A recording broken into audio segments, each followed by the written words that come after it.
Mm-hmm. Are you just a freelance journalist or? Um, so I'm a freelancer. I have my own site, Arcata News, which is on Facebook. Everybody should like, comment, and subscribe. Also on YouTube, Arcata News. Everybody should like, comment, and subscribe.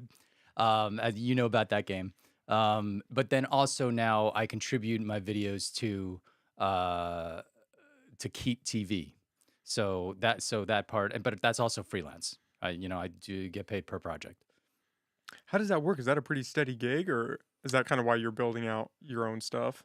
Well, they have a news program that they started 2 years ago, and they don't have staff reporters. All they have is freelancers. So they're very open to just about anything because they don't have reporters that are on staff. If I pitch every idea I've ever pitched, they want it. So it's great because I'm in control of what I report on. There are a lot of things that go on that are worthwhile news topics that I don't care about and I don't want to spend my time looking into, and I don't have to. I only report on the things that I find interesting, which is awesome. Yeah, how nice is that? It's great. Yeah, I would imagine somebody saying, "Okay, you need to go out and report on this," and you're not fully invested. That could be a drag. So I've had jobs like that before. Back in the day, I had a radio news reporting gig in Eureka where I was the equivalent of like the Time Standard. I was general doing everything, right? Giving you a comprehensive look at the news. And yeah, you got to report on a lot of things that you're just like, yeah, I don't care. yeah, it just is not interesting to me. Not creative, not challenging. So freelance is great. Now the downside is the pay is not great. Do you mind if I ask what the typical pay is? So Headline Humboldt pays per how long your story is. So they pay $100 per minute. There are problems with that pay structure because, well, in other words, all right, how long does it take to make a video? If some people ask me this all the time, how long does it take to make a 3 minute video? Well, it depends. I can make a 3 minute video in 10 minutes, or I can invest 75 hours in a 3 minute video. It depends. The 75 hours version is going to give you production value that's way better. It's going to be way more interesting to the audience. It's going to be much more dynamic in the visuals that it has, and it's just going to be a better product. So when you only pay for length, the incentives for the reporter are to do low production value so that you're making good money. Whereas the incentive for the station and for the audience, it's better for the station and the audience if you give high production value, right? So they're at tension there. And I don't exactly know. So it's a problem in their pay structure. I don't know how to resolve that tension.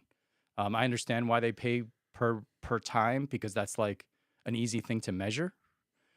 I don't know what the alternative is, but I know that it's not an effective pay structure for the reason that I just mentioned. I mean, if you think about it, when you when reporters create stories, they edit them and they cut them down and they cut them down and they cut them down so that they're presenting a very dense story of what occurred. This is particularly important in radio and video stories. This is what NPR is so good at, right? People talk about the driveway moment where they're listening to a story on NPR, they get home, but they don't want to get out of the car because they're in the middle of the story because the story is so dynamic. The way NPR does that is they edit and they cut down and they cut down and they cut down relentlessly. The reporter does it, and then when the reporter submits the story to the editor further cuts down so that what's left is this super dense, every single word that the reporter is saying is filled with meaning. And it's very good. It's a very dynamic listening experience. I, like many other people, like to listen to NPR news stories. But it takes them forever to produce those stories. They have an enormous staff, right? So if you're getting paid per time, all that matters is the time, and it doesn't matter how good the story is. Your incentive is to not cut down. Cutting down takes time, right? So, and I try to cut down because I want the product to be good and I want the artwork to be good. So I'm spending more time to create a shorter story. And so I'm totally screwing myself both ways. I'm spending a lot of time and I'm creating a story that is shorter than it would have been if I had not cut down so much, and I'm losing money, which is a problem. Yeah, the incentive system's not 100% there. Yeah. Do you think that's because they're not on the creative side of actually manufacturing the story or putting all the pieces together, that they don't understand the time that's actually going into it? I think that there I think more the problem is, like I just said, I don't know of what better way to What's the alternative? you have to basically have a pay structure that is going to be uniform across all your freelancers. So you could get into a subjective world of the station analyzing the story and saying, all right, this one is really good with high production value. We're paying you $1,000 for this 2 minute story. Someone else submits something that they didn't work on that hard, and they say, okay, we're just giving you $75 for this story. But that's pretty difficult with the employees, with the freelancers, because you know you're paying people different amount of money for what is ostensibly, at least objectively, the same amount of work, even though subjectively it's not. So I have tried to think of ways to change this dynamic, and I don't have a good solution to it, other than to do what I just said. But that is going to create problems. Do you think you could alleviate some of that by having them hire full-time reporters and removing the freelance aspect, or would you lose the control of you being able to pick what story you want to do in that mode?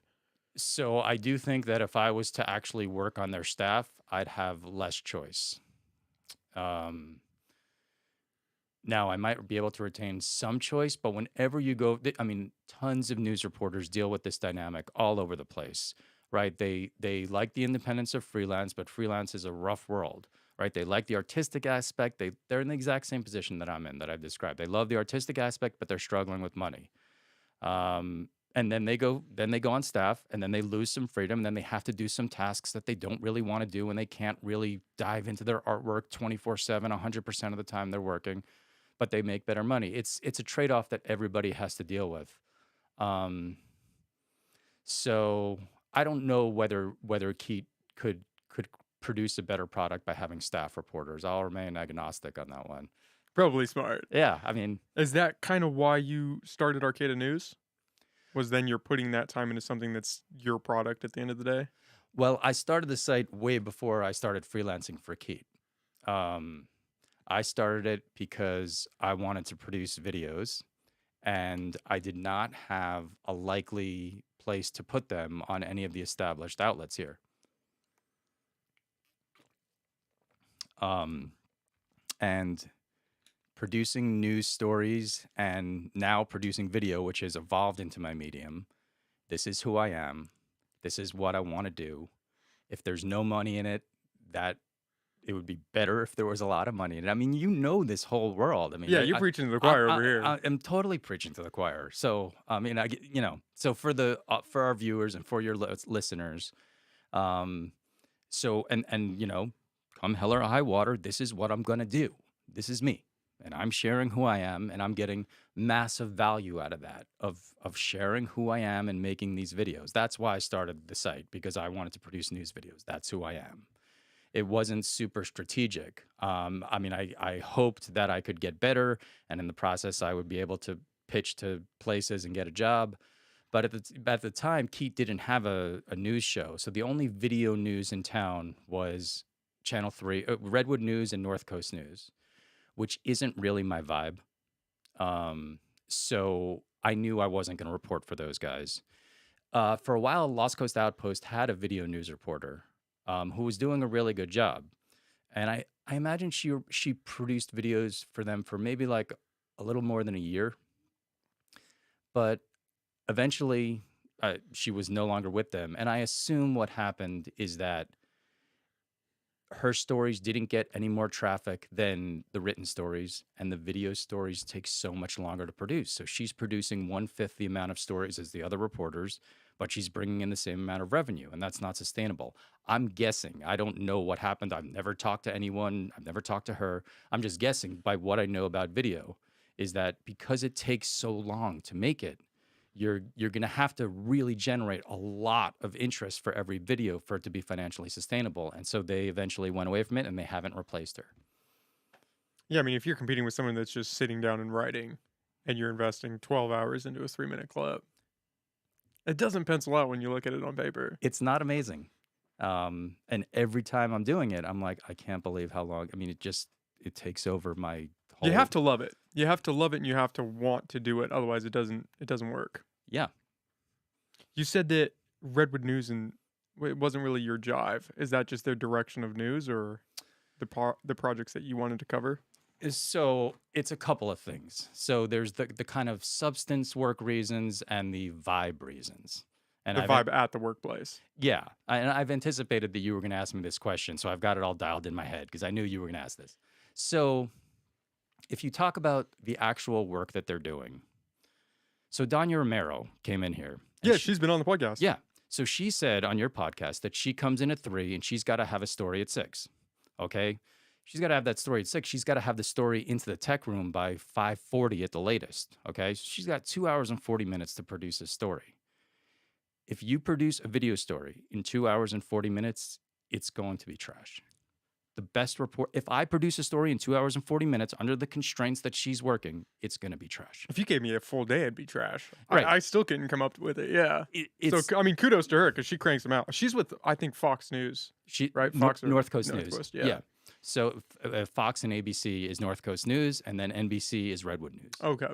NBC and CBS is Redwood News. So really, what she's doing is a different art form almost. It's obviously within the same genre of news reporting, but what I call what the TV stations do is fast food journalism, right? They're just cranking it out quickly over and over and over again. So, and that's not to disparage what they're doing. Danya Romero is awesome. I watch her all the time. I think North Coast News is the bomb. I watch them all the time. I used to watch them when I had TV access. Now I just watch their clips on social media, but I appreciate them massively. But there's just a limit to how comprehensive and how detailed and how creative the reporting and storytelling can be when you have so little time, right? There's McDonald's and there's a San Francisco steakhouse, right? And if you go to McDonald's and you ask to speak to the manager because the food's not as good as it was at the San Francisco steakhouse, well, dude, you're confused about what to expect, right? You're gonna get some laughs. Yeah, it's just not the same thing. There's a role for McDonald's in the world, right? When your kids are hungry and you don't have time, you take your kids to McDonald's, now they're full. It's great, right? And there's a role for San Francisco steakhouses that, you have a date night, whatever, and you go there. But they're doing two different things, even though they're related in the food world, right? They're both serving food. Same thing with what I would compare what I do to what Danya's doing and what the corporate TV stations always do in local news. So that's the first thing. They're not doing, I like creative, in-depth storytelling, and they don't do that. The second thing is that their bread and butter, the local corporate TV news, is car crashes, wildfires, and structure fires. That's what they do. That's what she was talking about a lot on your podcast. I only listened to the first 2 hours, so I don't know. I mean, that was a dense one, to be fair. I think we did 5 hours for that. Okay. So she talked about it a lot, and that's what Nazi Javid, her former boss, made her name in Humboldt County by being the first to car crashes in Eureka, going live on Facebook and saying, I'm here. And, she's got the sirens in the background, and she's, there you can see cop cars in the background and all that stuff. Again, I understand the need for that in news reporting, but I don't care about any of that. So I don't want to spend my time doing that. And that is what TV stations do in reporting. So those are my two work reasons. They're doing things that just aren't that interesting to me. Then there's the vibe issue. The vibe issue is that these are incredibly corporate environments, TV news stations. I worked at Redwood News behind the scenes in the control room. And I just know this from watching TV, but then, I was working there, so I have an even more familiarity with it. I'm not really cut out from that mold. I am who I am, and I'm going to be who I am. And if my vibe doesn't fit with your vibe, I'm just going to say, okay, good luck, and you continue on your path, and I'm on my path. That's not going to work at a corporate TV station. You have to fit into their mold of being a news anchor, a happy talking head. I'm Ken, here's Barbie next to me.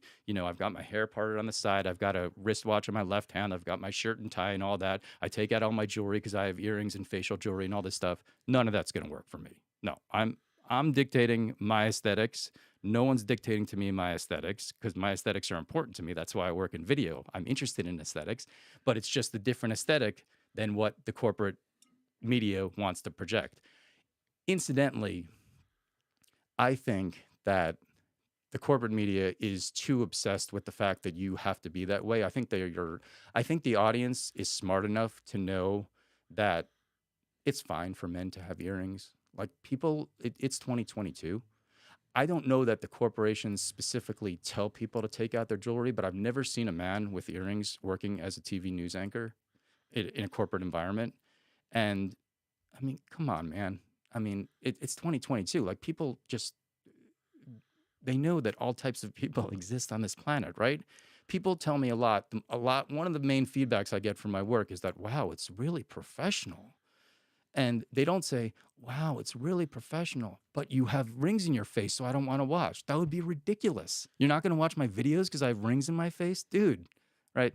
So I think that the corporate TV stations need to loosen up, but they're not listening to me. I'm nobody. So, you know, Do you think that they'll have to eventually listen because of the internet and because journalists now have a medium to go independent? maybe that would be awesome. I mean, as you know, there's so much good independent media. There's so much. Um, I'm guessing you consume a lot of it. I consume so much of it. There's so many options besides. Now there isn't options of watching the daily news in video format from your local town other than the corporate environments. No one's doing that independently. It would be very difficult to do that independently. You can do this show like once a week, long form interview format, but producing 10 stories a day every day, that's a different game. And so, they do have this stranglehold for the time being on that specific service. Um, and again, I want to note because I feel like I'm, saying, well, the corporate media sucks. I watch North Coast News all the time, so I don't think it sucks. If I thought it sucked, I wouldn't watch it. I don't think, I mean, local is a different story, but nationally it kind of sucks. I mean, when you get to CNN and Fox News and the big behemoths, I'm comfortable saying it kind of sucks. I wouldn't go that far. You don't think it sucks? No. Do you think, what's your take on the behemoths? Well, for one, their production value is over the top. Their production value is incredible. I am trying. A lot of what I do and what I've learned is by watching them.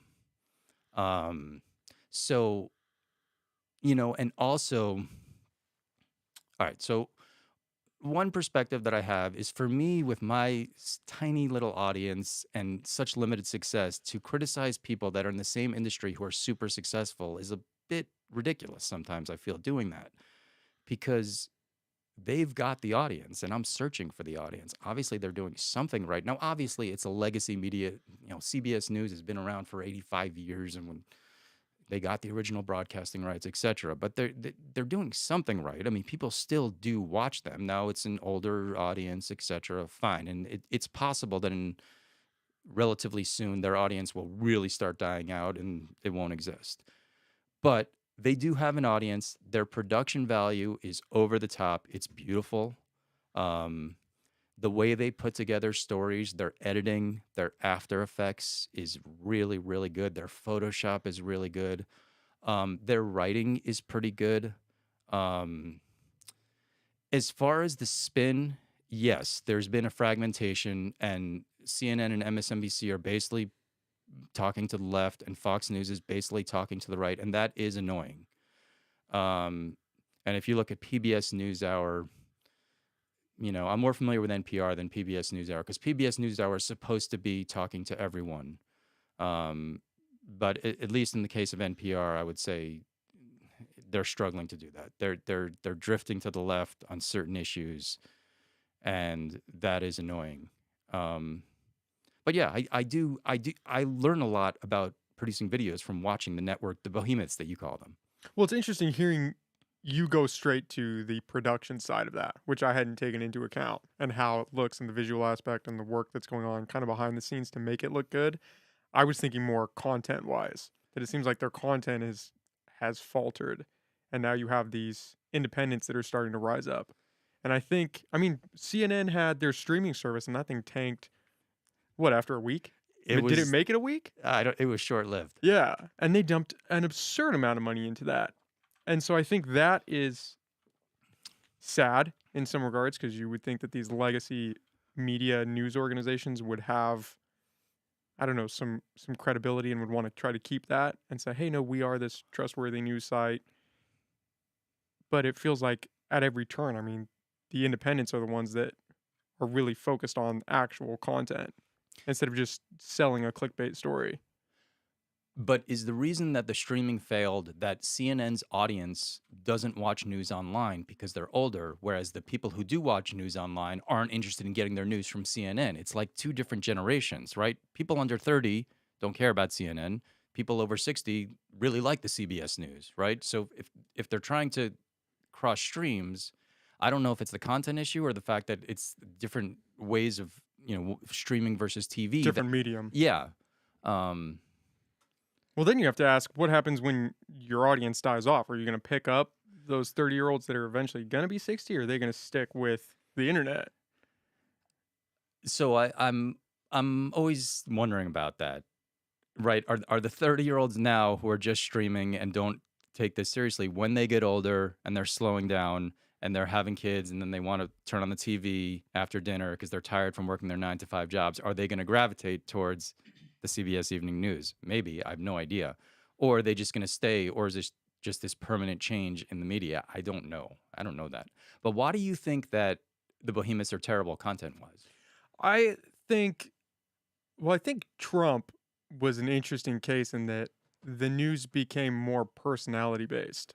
It was more focused on just this shock and awe. Oh, what happened today with this? I mean, especially with Trump, with this one character. What did he do? What is this? What tweets are we looking at right now? It became less about real hard hitting journalism and was just, oh, this shock and awe guy, and now we're gonna base our whole criteria off of that. And that's the direction we're gonna go in. I look at the news like CNN and Fox News, I think of them as blockbuster in a way. And I don't know if we've had the Netflix moment arise, but I think they're on the way out. I think Substack, sites like that, I think that has the potential to really take over, and maybe you just subscribe to your favorite journalists and then aggregate that some way. I think an aggregate site will arise that is even better and become like a Netflix where you just go to this site and it's got real independent journalists covering stories they want to cover. But remember, there's a massive difference between a Substack that has basically writing and podcasts on it for the most part and TV. Video is entertainment. That's like a key component of watching TV. You can kick back on the couch in a passive way and watch the evening news. You can't kick back passively and read a Substack. Reading requires activity. Watching TV doesn't. It What allows. about a video podcast? But have you ever heard of Breaking Points? Crystal and Sagar? Yeah. Okay. So yes. That's what's coming to mind for me. I consume a lot of their content. I think they're great. But wouldn't something like that work? Because then you do have the video aspect, you have the production value, it looks nice, and it's also you can kick back and watch it. Okay, so yeah, my buddy also likes them a lot. So, what are they doing though? Are they going to this story, next story with actual reporters, or are they just commenting on this story, next story, next story? I think it's commentary, but they're also digging into it. It's from a left perspective and a right perspective. One of them's a Democrat, one of them's Right. more conservative. So you're getting both sides. I think you could argue it's a little more commentary based, but it sounds like they're doing the research behind the scenes to kind of dig into it. They definitely have team. They have a lot of money coming in for them. So you could build it out that way and maybe structure it where it's not so commentary handed, but they cover multiple stories a day in 1 hour and a half long podcast. But commentary is much cheaper than reporting. That's That's a why good point. You would need a bigger team if you're going to do actual reporting and going out and digging. this guy I follow on Twitter is always talking about this. He's basically saying that the new media is constantly complaining about old media, but old media actually creates the core content reporting that the new media feeds off of and is a parasite of basically saying how awful it is. But without the old media starting that chain, the new media can't do anything because the new media is not actually reporting. Now, that's an exaggeration, right? The new media does some reporting, but you know, I mean, you and I aren't going out to Ukraine to cover a story. No, we're I don't, not. We don't have the funds to go do that. No, So we're not. You've got a great point there. But wouldn't that tie into if you just had a bunch of independent journalists covering stories, and then somebody came along and aggregated that all into like a commentary thing? Because the anchors aren't the ones going out and covering these stories, right? They've Correct. got reporters going out, investigative journalists going out. If you just had those people freelance their stories in a sense, and then you became the anchor for all of that in an online medium, do you think that would work? It's possible. Um, I don't really know that much about the business of media, really that much. I never, because I just like creating media. I You're don't, out here doing your thing. yeah. Um, but really, nobody's done that yet, in my view. I don't see anything online that compares to like, okay, one story, next story, next story. We've got reporters. No one has done that on the web, and so instead on the web we complain a lot about people who do that. It's easier to complain. It's very easy to complain. That's why I always give these disclaimers when I criticize North Coast News or whoever, Redwood News, because I don't want to be the guy on the web that complains about my stories. And meanwhile, I've just created this thing that no one else in Humboldt County is creating. And then you're just dismissing it with a casual Facebook comment. And I'm just like, dude, wake up. Like, you could disagree with my reporting, with my framing, etc. But to totally dismiss me as some chump, no, that's not a thing. Um, but yeah, I don't know whether we can have actually comprehensive video news on the internet, but we do have awesome news and commentary from the writing and podcasting platforms or delivery modes. Yeah, Substack has been incredible. I love Substack. Um, and it's drawn so many people that like the mainstream center left media hates, and all these people are just blowing up. And it's great. I mean, the explosion of media in the last 20 years has just been with, as the tech age dawned and now we have everybody that can communicate all the time for free. It's just awesome. I mean, I love it. It opens up a whole new world. Yeah, And the information that you can get from it is just, I mean, you could look up anything you want to learn about, and anything. it's at your fingertips. And no one's got a monopoly on information, and people are challenging each other left and right, and there's arguments going on. And, you know, uh, there's the joke of, oh, you read it on the internet, so it must be true. Well, I over time, I find people who I start to trust because over time I've read a bunch of stuff by them. It's like, oh, this guy's very nuanced. He's intelligent. He's teaching me new ways to understand and bringing me facts that no one else brought me. And so, yes, I am going to trust some random dude on Substack about COVID over my local public health department. And I don't apologize for that. I think he's more trustworthy. And no, I don't think that the establishment has a monopoly on information and on correct perspective. Sue me. Yeah. Yeah. Yeah, right? That's life. It is the hesitation still, and I notice more from the older crowd where they say, "Oh, you need." My dad says it to me all the time. He says, "You need to check your feed," because I'll say, "Oh, I was reading about this," and he's like, "Yeah, you need to check your feed." I don't notice that as much with friends who are around my age, where you Mhm. say, "Oh, I read this article." They're like, "Oh, okay, that's interesting. I'll check that out." You don't get the dismissive tone right off the bat of, "Oh, where did you get that? You got that from the internet?"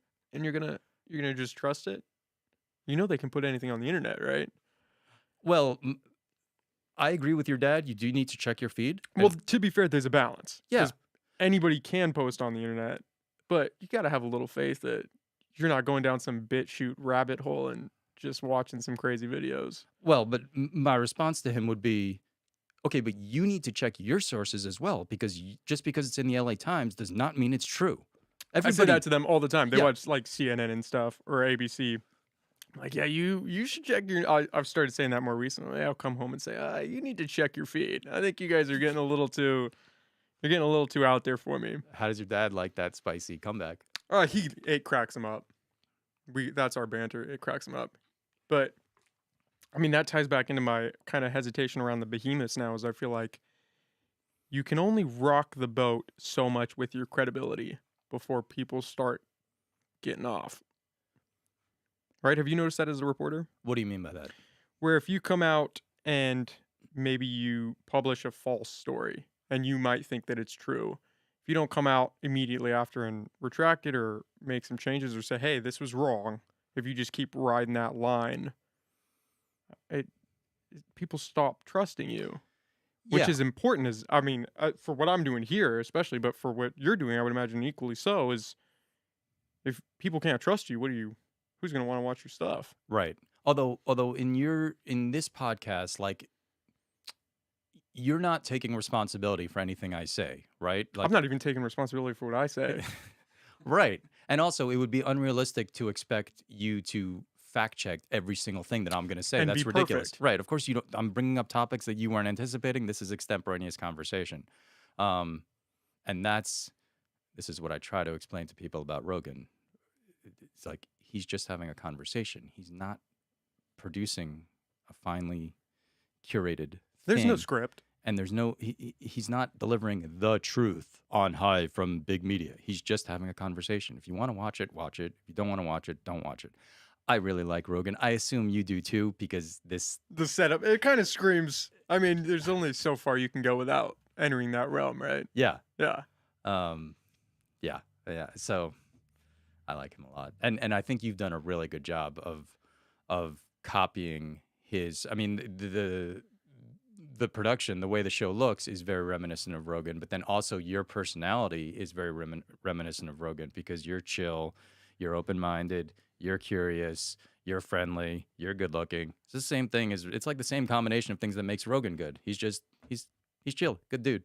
Well, and to say that I wouldn't be influenced by him would be a complete lie. I mean, I've consumed so many. That's one of my favorite podcasts, and that's that's one of the things that I would hope to someday give to somebody, even if this doesn't get any bigger than it is right now, is somebody to watch and say, "Hey, man, your podcast influenced me in a way." I think that's a great compliment to get from somebody. That would be awesome. Are you trying to get this podcast to an audience beyond Humboldt? Yeah, I mean, it has in a sense. We've hit a number of different countries, but yeah, the goal is to just get it bigger, not necessarily so that it's big, but just because of the access to new guests. I mean, right now it's kind of landlocked in that only people in Humboldt can really come on. Nobody wants to travel from another state to come on this podcast quite yet.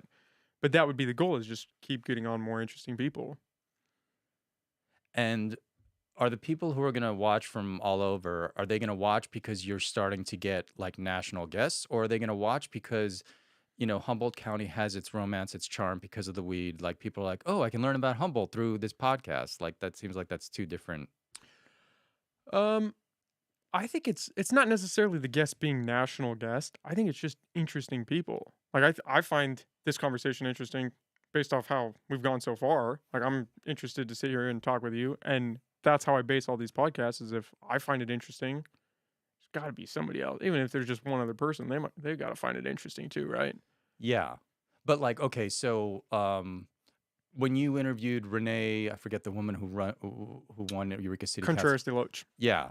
So I find that interesting because I know nothing about her. And even though I don't really cover Eureka City Council as a reporter, I try to have like general basic knowledge of everything that's going on.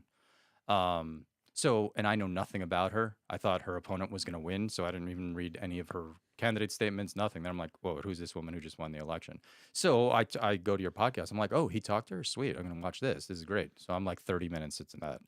But someone outside of Humboldt County, even someone outside of Eureka, maybe, who doesn't have the interest I have with news reporting, like, are they really going to be interested in that? Absolutely. Okay. Yeah, you would be surprised. Some of the ones that I've thought, oh, this will just be a niche one for Humboldt people, reach a pretty sizable audience even outside of the United States. Huh. Which is interesting. I really think it's just if the conversation is interesting. It doesn't matter if you're talking to some beekeeper out of, I don't know, Blue Lake, and it's a small time beekeeper and they're just up there with their bees. Right. I would find that interesting. I think that's just the culminating factor. And it also might be at some point you get to the point where people are watching for you, not your guests. That I don't think I'm there yet. But yes, I think that is a level like with Joe Rogan, because you know how he talks and you know that he can keep a conversation going and it's probably going to be good. Even if you don't know the guest, it's probably going to be a good conversation. Totally. Yeah. I think that's a level I have yet to achieve yet. Okay. But Well, it's out there. good luck, man. Yeah. Yeah, I mean that's all part of the fun, right? It's just I mean, I'm sure you probably meet a lot of people when you're out reporting, right? Yeah. Yeah.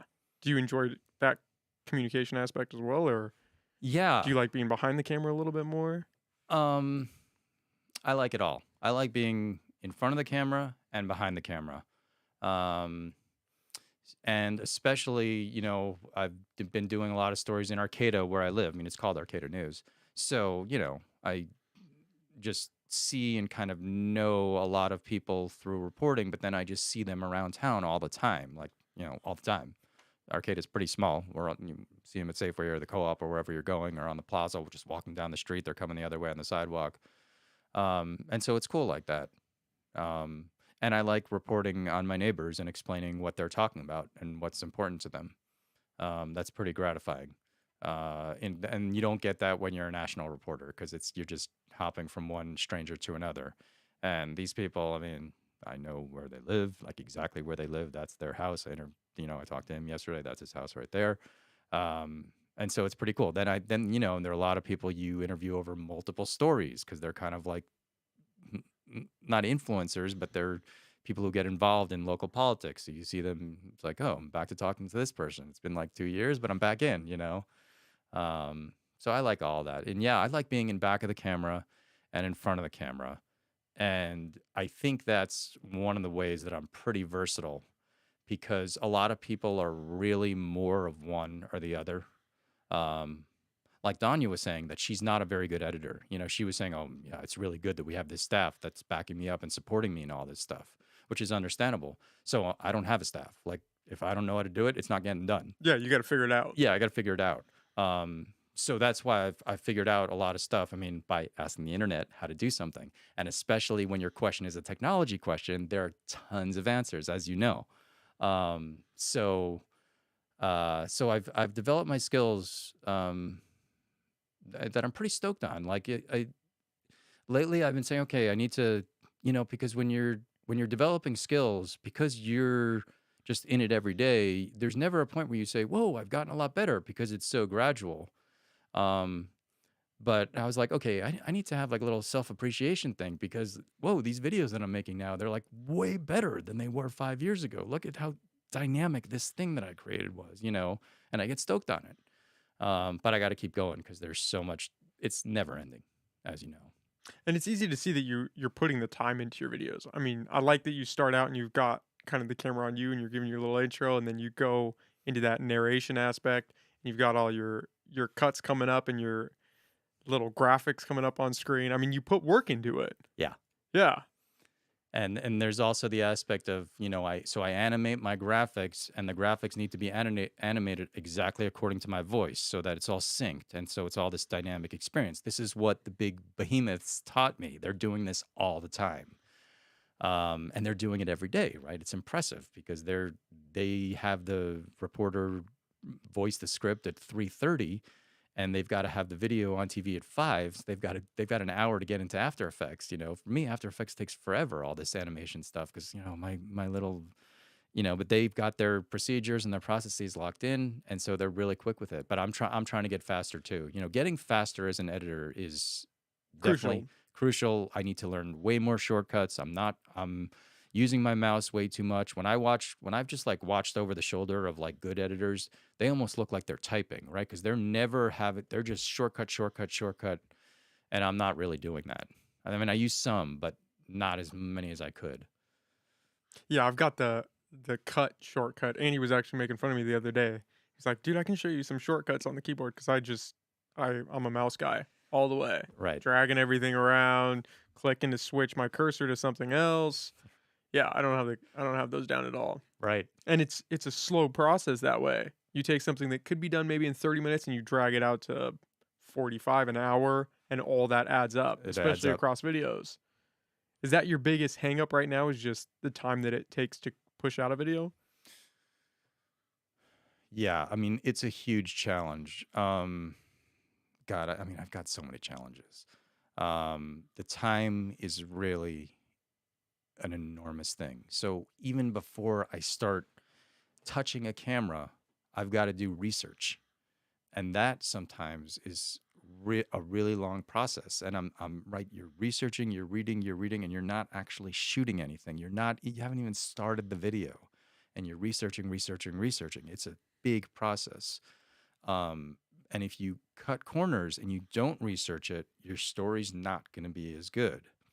It's not going to be complex, pointed, specific storytelling. It's going to be much more general, which is what you see on the local news because they don't have time to really understand the topic. Their reporters don't. There's no way that the stations that the corporations that own these stations can pay reporters to research topics. I mean, they'll read one article before they go out to shoot, um, and you're just not. If a story is at all complex, like wind energy, which is very complex. I don't know if you know about that. There's going to be windmills off the coast. Theoretically, like in 10 years, we're going to have windmills 20 miles out at sea that are creating electricity. That story is super complicated. So I just produced a video about that topic, and I did dozens of hours of research and reading before I ever contacted anyone for an interview, before I started downloading images, anything, because I had to make sure that I understood what was going on a reasonable level before I could start before I could have a direction of what I'm going to report on. Then once I do all that research, I picked, because a story like that has so many different aspects to it. If you try to hit all the aspects in one story, it's not going to work. It's going to be all over the place and it's not going to be interesting. So I was able to say, okay, I'm super dialed in into one specific aspect of this story. And that will allow me to create this experience for the audience where I tell them a coherent story that it's in kind of three parts, classic three-part storytelling, an introduction of what the deal is, the conflict, the challenge, then how it's going to be resolved in the third part, and then I can find my sources that have expertise in that specific area, and then I'm starting into contacting for interviews and shooting and stuff. But if you don't do the research beforehand, you won't have your focus for the story, and you'll just be all over the place. And the local TV stations and also local radio stations, I think KMUD, which I've also freelanced for many years there in Southern Humboldt, they do 30 minutes of radio news a day. They have that problem where when it's a big story, they don't have time to do the research, so they're not dialed in. So they're going all over the place in their storytelling, and it just becomes confusing for the audience and not very informative and not very stimulating. So I try to avoid that big time. Do you think part of that stems from that rough structure before you look for the interviews? Because then you have a rough idea of the direction that you're going to take. Yeah, I before I do the interviews, I've got a pretty good idea of what the video is going to look like. Now, a good reporter has to be open to changing in the middle, because you might meet with someone and you might get answers to questions that you weren't anticipating. It doesn't happen to me that often, but occasionally it does happen. Um, but yeah, I've usually got to focus. What's your time frame editing down? I mean, are you accumulating a couple hours worth of footage and then you're cutting that down to a 10 or 20-minute video? So this past one was a unique situation because normally I don't produce videos where there's just one source. It's very hard to create an interesting news story with just one source. And I mean, I had two sources, but one of the sources only spoke once. And the only reason I included that second source is to not break my rule of not producing stories that only have one source. Because there has to be a change in the story. And the way you create change is by having multiple sources. Um, why did I go into that? So you're asking what's my time frame? So, well, I've got to I it depends what. So a lot of times what I do is I pull footage from the city council or the planning commission or whatever, and that's recorded by Access Humboldt. So I don't actually have to shoot the video because Access Humboldt shoots it. You've got the footage right there. But a lot of times what I'll do is I'll go to the meeting that I want. And so I'll be Access Humboldt's second camera, right? I have my camera, and then I can go back and forth between my camera and their camera. That creates a more interesting visual experience, and it also allows me to cut and not have a jump cut, right? Because I've got two different camera angles, so that's very good. As far as how much I shoot, so in this last story, I did a 35-minute interview on camera, and I included about 4 minutes of his comments. Out of 35 minutes. Yeah. And I would say that's probably the normal ratio. Um, And this person was the type of guy where it takes him a while to get to his point. He pauses, he says, he kind of backtracks and reformulates what he wants to say, which means I have to edit all that out. And that means I need to go to B-roll a lot because I need to cover up those edit points so that it's not a jump cut. So it was particularly challenging. So I knew as soon as I listened to him talk, oh, I got to have a lot of B roll for this because I can't let him, even when he's making a really good point, it takes him 45 seconds to get to this point that can be expressed in 12 seconds. And I don't, and if you, now again, this goes back to my issue with how Keat pays. It's better for the reporter to just let him talk for 45 seconds because I'll make more money. But it's terrible for the audience. The audience won't watch. They'll click away. I mean, they might watch it if it's on Keat because they're watching TV and they're less picky. But if they're watching on Facebook, they're clicking away from me. Get to your point, bro. Like I got other things to do. So I've got to chop it all down, and that's how I make less money but create a better product for the audience. Is that a new dynamic that you have to include when you were working for the radio and doing your radio news? I mean, did you have to focus about hooking the audience member and then keeping them engaged as much as you do now? Or the whole Facebook streaming from your phone, now it's all about retention. Now you have to constantly create that hook and reel them back in each time. I did the same thing when I freelanced for KMUD. I tried to create these dense stories that are interesting, just like NPR, so that people can have driveway moments with me the way they do with NPR, where they don't want to get out of their car because they want to hear the rest of my story. If you don't do that, the audience is going to not know why the story is different and why they're not interested. They're not going to be able to reverse engineer it and talk about it intelligently like I would because I think about media all the time, but they're just not going to be interested. And so if they're not interested, what am I doing? Like I've got to talk to people. I want them to listen to what I'm saying. And you've got to drill down. You've got to cut out all the fat. It's something that's different between writing. Writers do this also, but I noticed that when writers try to produce radio stories, they have trouble doing it in the same way. They don't really cut down, and they need a lot of help. So that chopping is something that takes time. I learned a lot of it. So I said I learned a lot of video by watching the networks. I learned a lot of my radio reporting by listening to NPR. I had a job working at KHSU, the NPR member station in Arcata, for 5 years, where I was basically weekday mornings. I had the NPR news in my headphones. I was doing other work and occasionally turning on my mic and jumping in, but I was listening to 15 hours a week of NPR reporting. And that was basically journalism school for me. So it was streaming into my brain, right? It's making these subtle changes. You're just absorbing what's going on.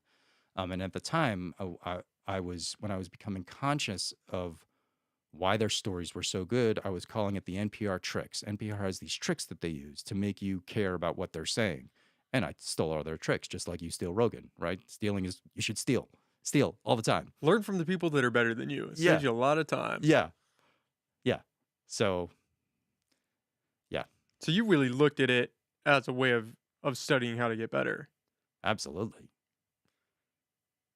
I mean, that's how you learn anything. I mean, playing guitar, woodworking, whatever you're trying to learn how to do, you've got to try to look over the shoulder of people who are good at it. Right? Some people do not want to put in the 10,000 hours though. Some people want that one viral TikTok video and then you're famous forever. Yeah, I don't produce viral content, unfortunately. I would like to be TikTok star too, but I don't know how to do it. I don't know if it's, I mean, maybe I'm just speaking out of my ass here because we're not there, but I can't imagine it's as fulfilling. I've never found that something that comes super easy gives me the same satisfaction as something that you have to constantly work at. That's one of the reasons why I love this, is because I feel like every podcast I'm getting a little bit better. And sometimes I take a step back and then I've got to work twice as hard the next one, but there's always that incremental progress. I don't know if this just became some overnight success. I would treat it that same way. What's your process? Because I see you don't have a lot of questions written down. No, I don't write questions. All I have here is Eric Black, KHSU reporter, land use and proposed development, headline Humboldt, and your YouTube pages. The names of your YouTube That's pages. pretty basic. Yeah, yeah, it's very skeleton notes. So what's your process? I mean, how are you? Yeah, see, that's the thing is that you don't interview people. You just talk to But just people. talk to them. That's the magic. That's the magic of Rogan, right? It's not an interview. But if I tried to pull that off, I'd be like, oh, well, what if it's like super awkward and we have nothing to talk about? And like I don't have that personality. Like, how do you? I mean, you're doing it right now. Like this is trust me, it's not all me because if it was all me, people would not want to listen. I mean, a huge portion of it, if not the majority, is coming from the guest. Right, but I'm not in charge of the conversation. I'm not nervous that we're gonna run out of things to talk about because at any minute I can just stop talking and then it's on you to let's go, dude. That What? would be awkward. If I've never had a guest though try me in that way and just sit there and not say anything. Just be. I have had actually. I take that back. I have had guests where it's one word answers and it's a challenge because you're trying to navigate. Okay, give me a little bit more. Maybe two words the next answer. Like, come on, give me something. Um, but it's. I mean, the conversation aspect is what I love most about it. Is that I was very intentional, and probably because of consuming so much Rogan that that's all I could picture for this is a conversational format. And people reach out and say, "Hey, what questions are you going to ask me?" And I say, "I don't have any questions for you. I'm going to do a little bit of research on you. I'm going to figure out what you're about, and then we're just going to start talking and see where the conversation takes us." Nice. How do you navigate? So there's this issue that I run into in news reporting. You find out that person X is relevant to the story that I'm reporting. Now, what I could do is I could just over email try to book an interview with this person. But the problem is that some people, as you say, aren't talkers.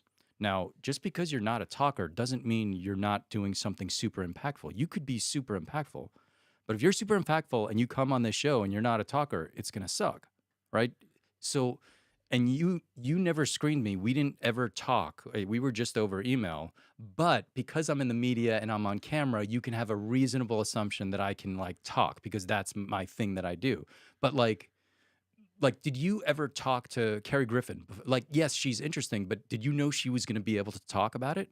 No, most of the people that come on, I have never spoken to before. It's all through some text medium, either text or I reach out over social media or I reach out through email and then they come on. I think I've maybe had a phone call prior with 3 guests, maybe, that's lasted maybe 45 seconds. They ask, well, "Okay, what are we gonna talk about?" And I say, "I don't really know. I figured we just start here and see where the conversation takes us." And they're like, "All right, well, let's do it."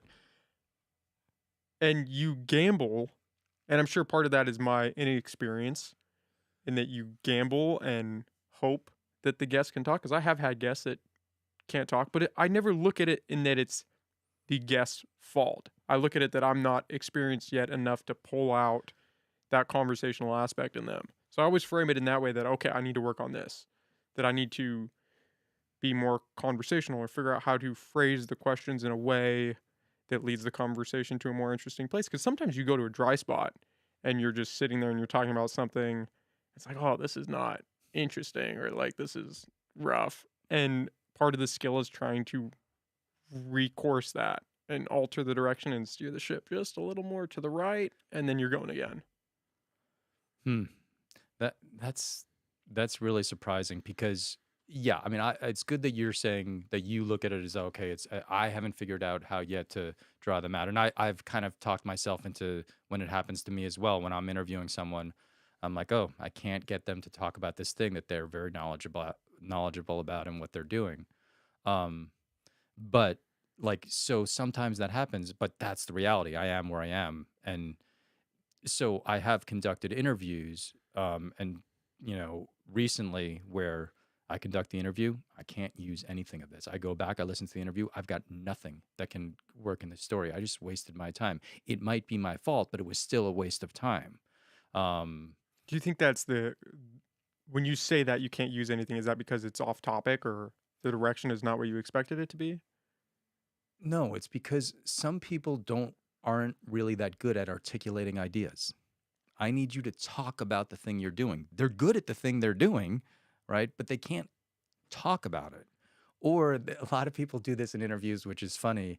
They'll kind of say like they'll allude to the thing that is that they're doing, and it kind of sort of like so obviously blah blah blah. It's like, well, no, No, you're like, pause. That's what I'm trying to get to. my audience has no idea what you're talking about. It's not obvious at all. I need you to break it down for me, but that's not how they think, or at least I can't get them to think that way, and it can be really frustrating for me. So generally I don't anymore do blind interviews like what you're saying you did with me and what you're doing with all your guests. And I'm surprised because I can edit all my stuff. You need a lot of conversation in your format.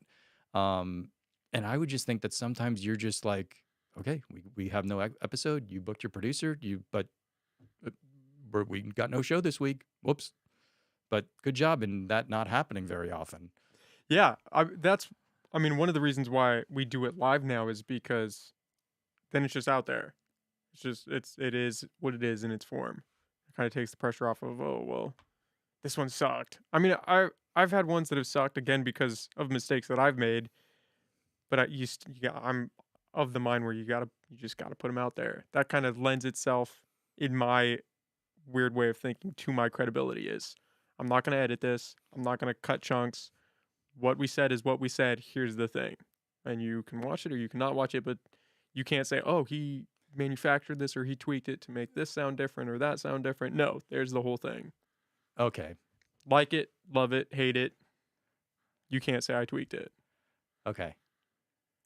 But you're kind of in an interesting spot because you have the banner of a reporter. So people might be a little more hesitant to, which, I mean, it's not like you're talking to criminals who are hiding their secrets. So maybe not, but people get a little nervous. Even coming in here, when they see the cameras and they see the lights, they're like, oh, this is real. And I'm like, yeah, you say that, and then you look over and you see the bar and you're like, oh, not as real as I thought it was. The bar is good. Yeah, it helps. Some people get a few drinks in them and they start opening up a little bit more. So we have that avenue as well. But I mean, when you go in, are you setting up a camera with a tripod on them? Yeah. Yeah. So it depends. Different interviews, I do different production value. It depends. I'm analyzing each situation. But for this last video where I had only one source, I'm like, all right, it's hard to make a video that's interesting with only one source. I need really high production value. So I hired a friend who has a really good mobile light kit, and she came out with her, whatever it is, $2,500 3-point light kit. And I don't know if it was that much. It's expensive. I haven't invested in something like that yet. And so, yeah, the guy is being interviewed and he's got this huge light box right next to his face. And, we had 2-camera shoot, so that I could cut back and forth. I had the close up and I had a wide shot. Now he's kind of like a vet. He has talked to the media before. He is kind of like an authority on this. He's a reasonably good talker, so he's not intimidated by it. There are some people, even without the lights, that indeed are intimidated. I had an interview a couple years ago it was not on video, it was for radio. And it was funny because she asked me, all right, I'd like you to send me the questions beforehand. So I always give a disclaimer and I say, okay, these are the types of questions I'm thinking about, but I reserve the right to ask follow-ups to change my mind. But okay, you're asking me to send you questions. It's going to make you more comfortable. I will send you questions. And she showed up for the interview with paragraphs written out, printed out in hard copy of her answers to my questions, which I've never had happen before. Now, because this is radio, if someone did that in video, it'd be a disaster because they'd be on camera, they'd be reading, it'd be terrible for the viewer. But on radio, you don't see the person, so they don't know she's reading, right? So it was actually a huge benefit because she could articulate all these super complex concepts without stuttering, without saying because she had it all written out. So it was almost like I could take blocks of her statements and just use them with no editing in between. Now, the downside is that you kind of hear that she's reading. It sounds very robotic.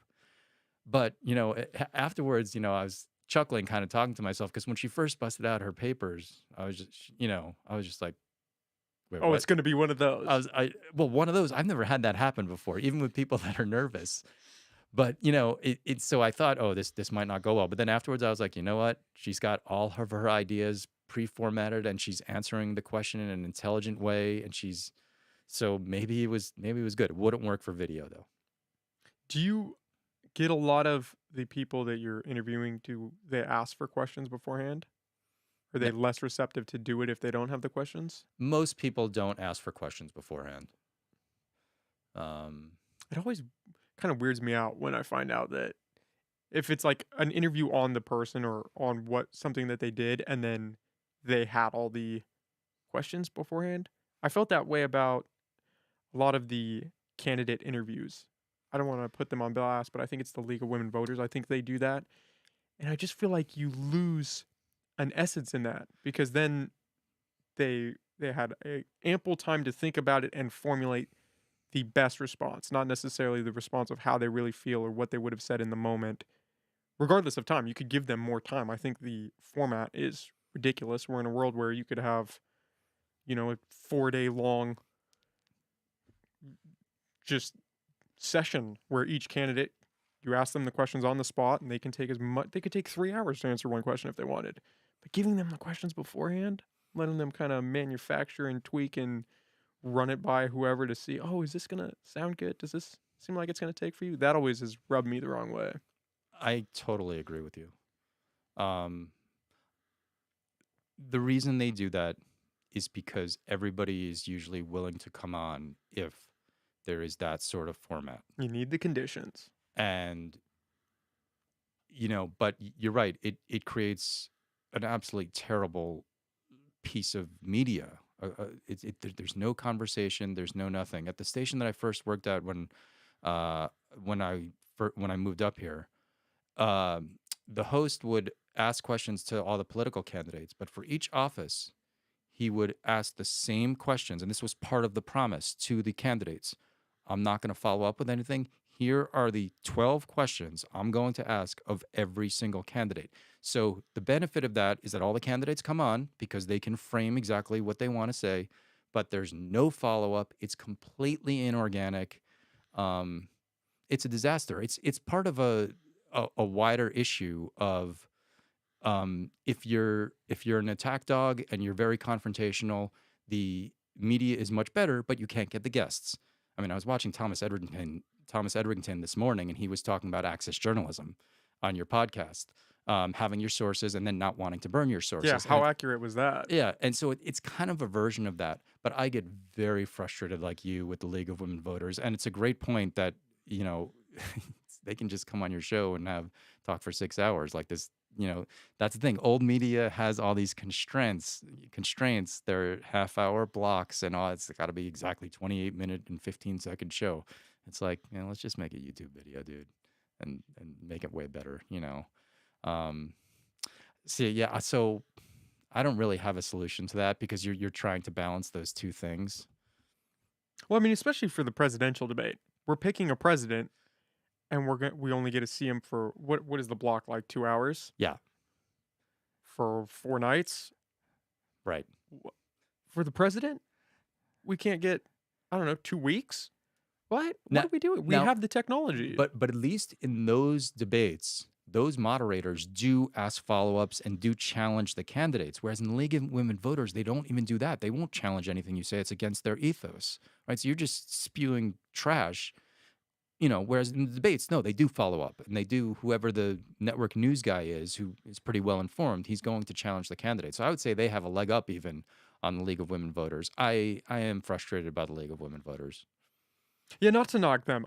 I think the resource is still important in a sense, but I would rather have an authentic version of a couple candidates than some cookie cutter mold of all of them because you don't get a feel for who they actually are as a person. And I would rather have that and then use that to base, okay, what do I think you're going to vote on this? Would you be a good fit for this?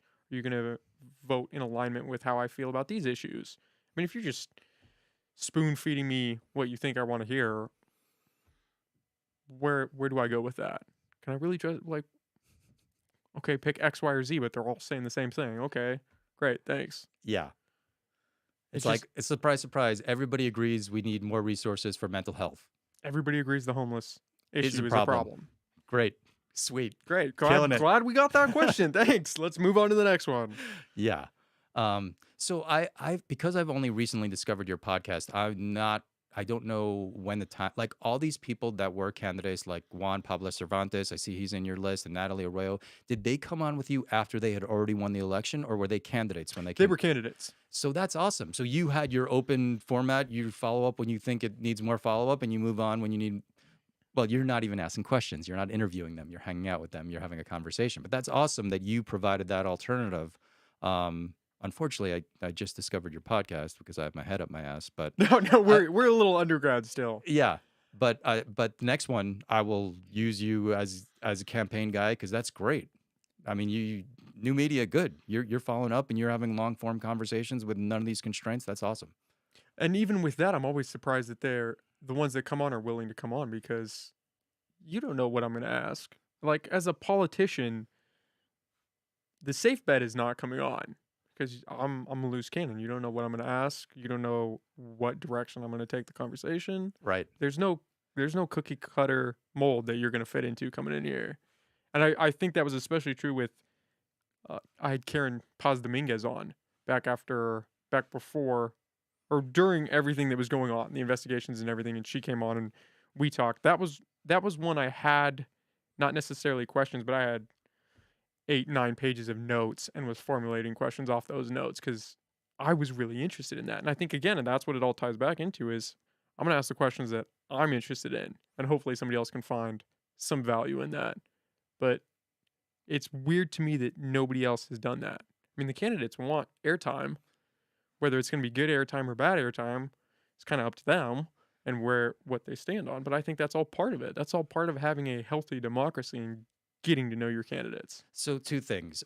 Number one, Keat on this show that I freelance for, they did do long form interviews with the candidates.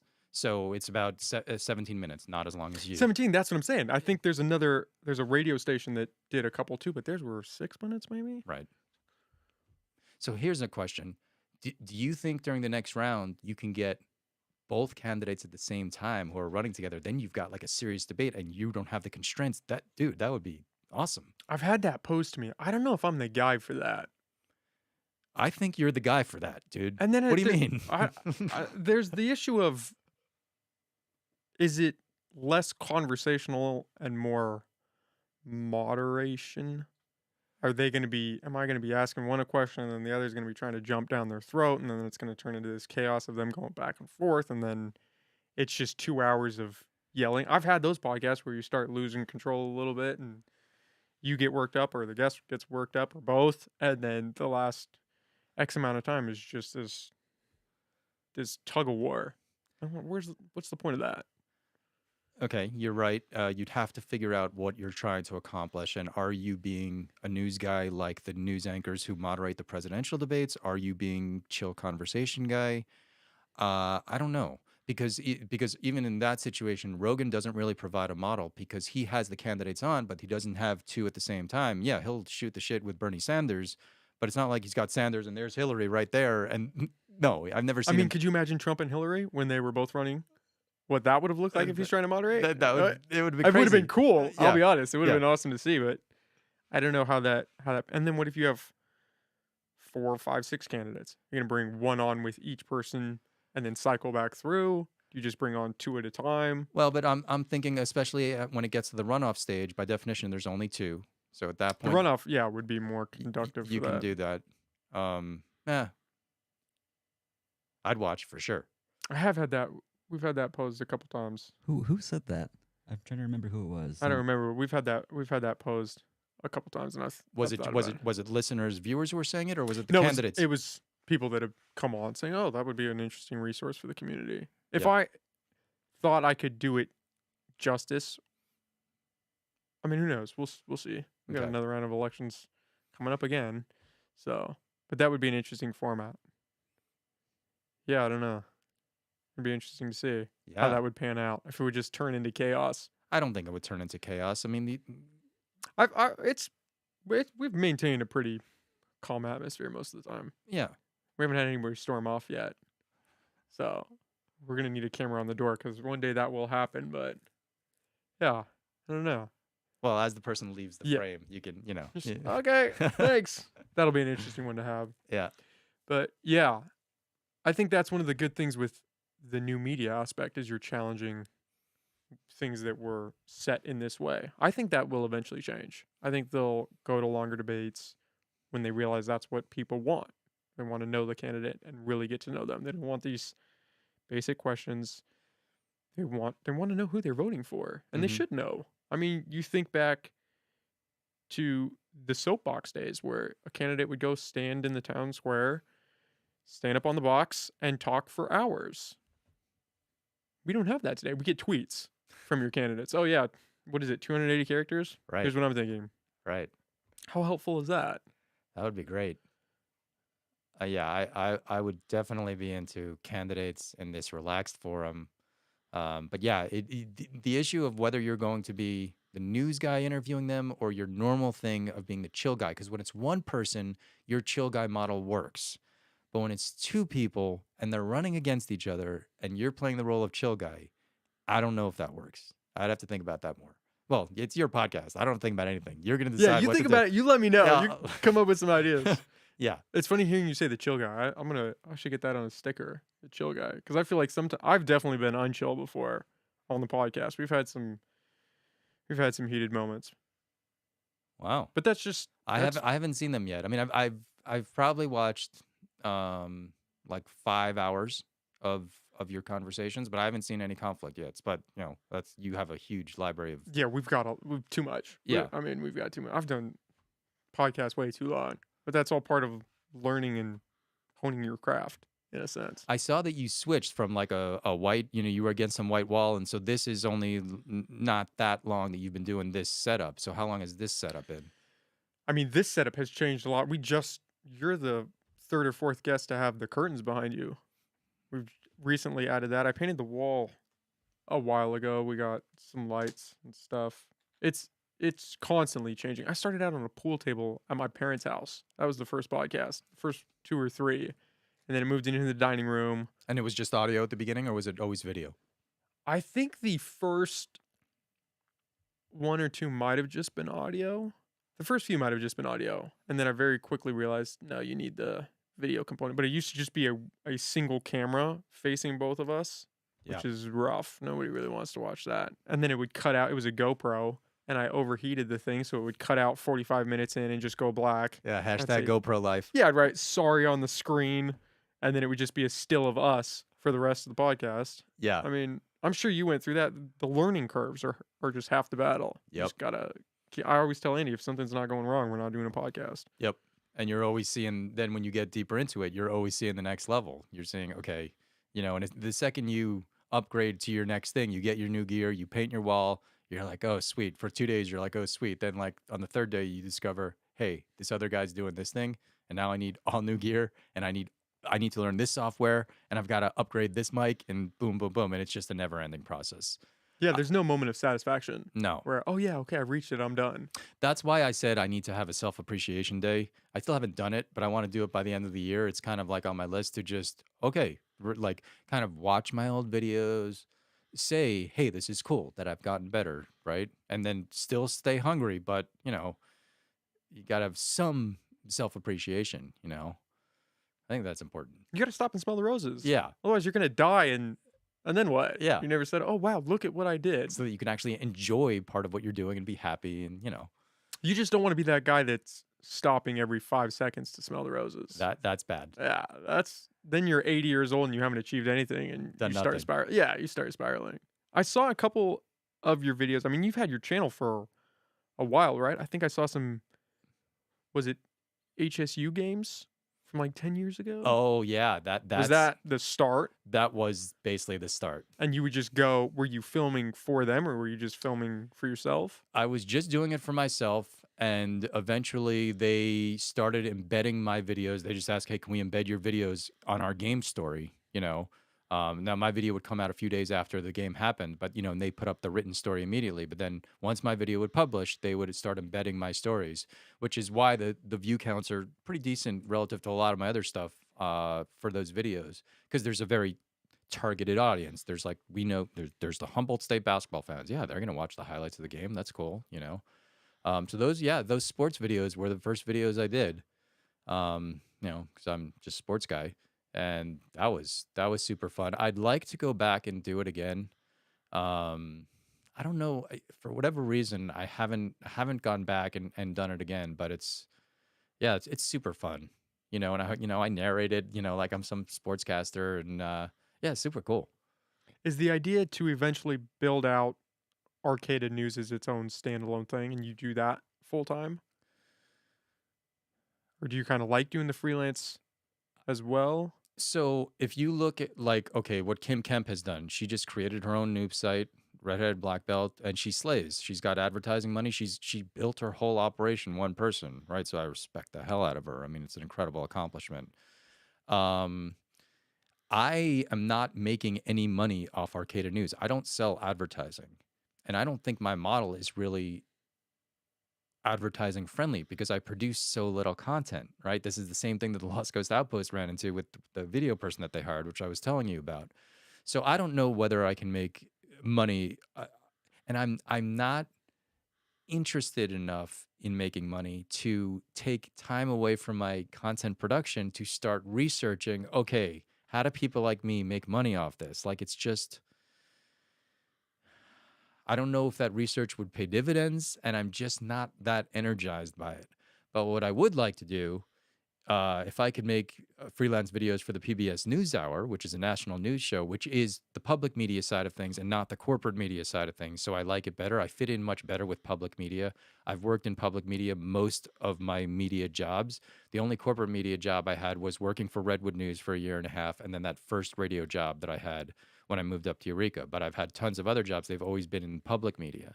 So, like, if I could produce a video for PBS NewsHour, well, now that they would pay quite well, plus it would be seen by hundreds of thousands of people. Um, so that's kind of I think a better way than that's how I'd like to grow rather than I mean I would love to make money off Arcaded News, but I just don't know how. Um, and yeah, Kim does it, but she puts up multiple posts per day. I'm never going to do that, and I think you have to do that to make money.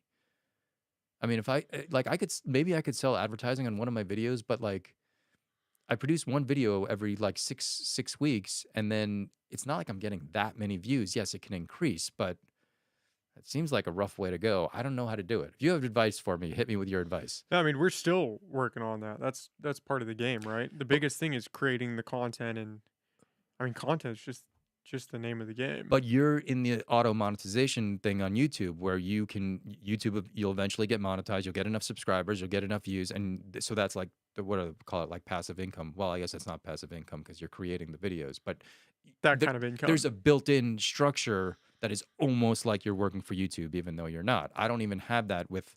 I mean, I could also try to monetize. So I didn't tell you about this aspect. So I tried to create a YouTube channel that I could monetize, which was a separate channel called TV News Writing I Tips. was gonna ask you about that. Oh, so you saw that? Yeah. Wow. Okay.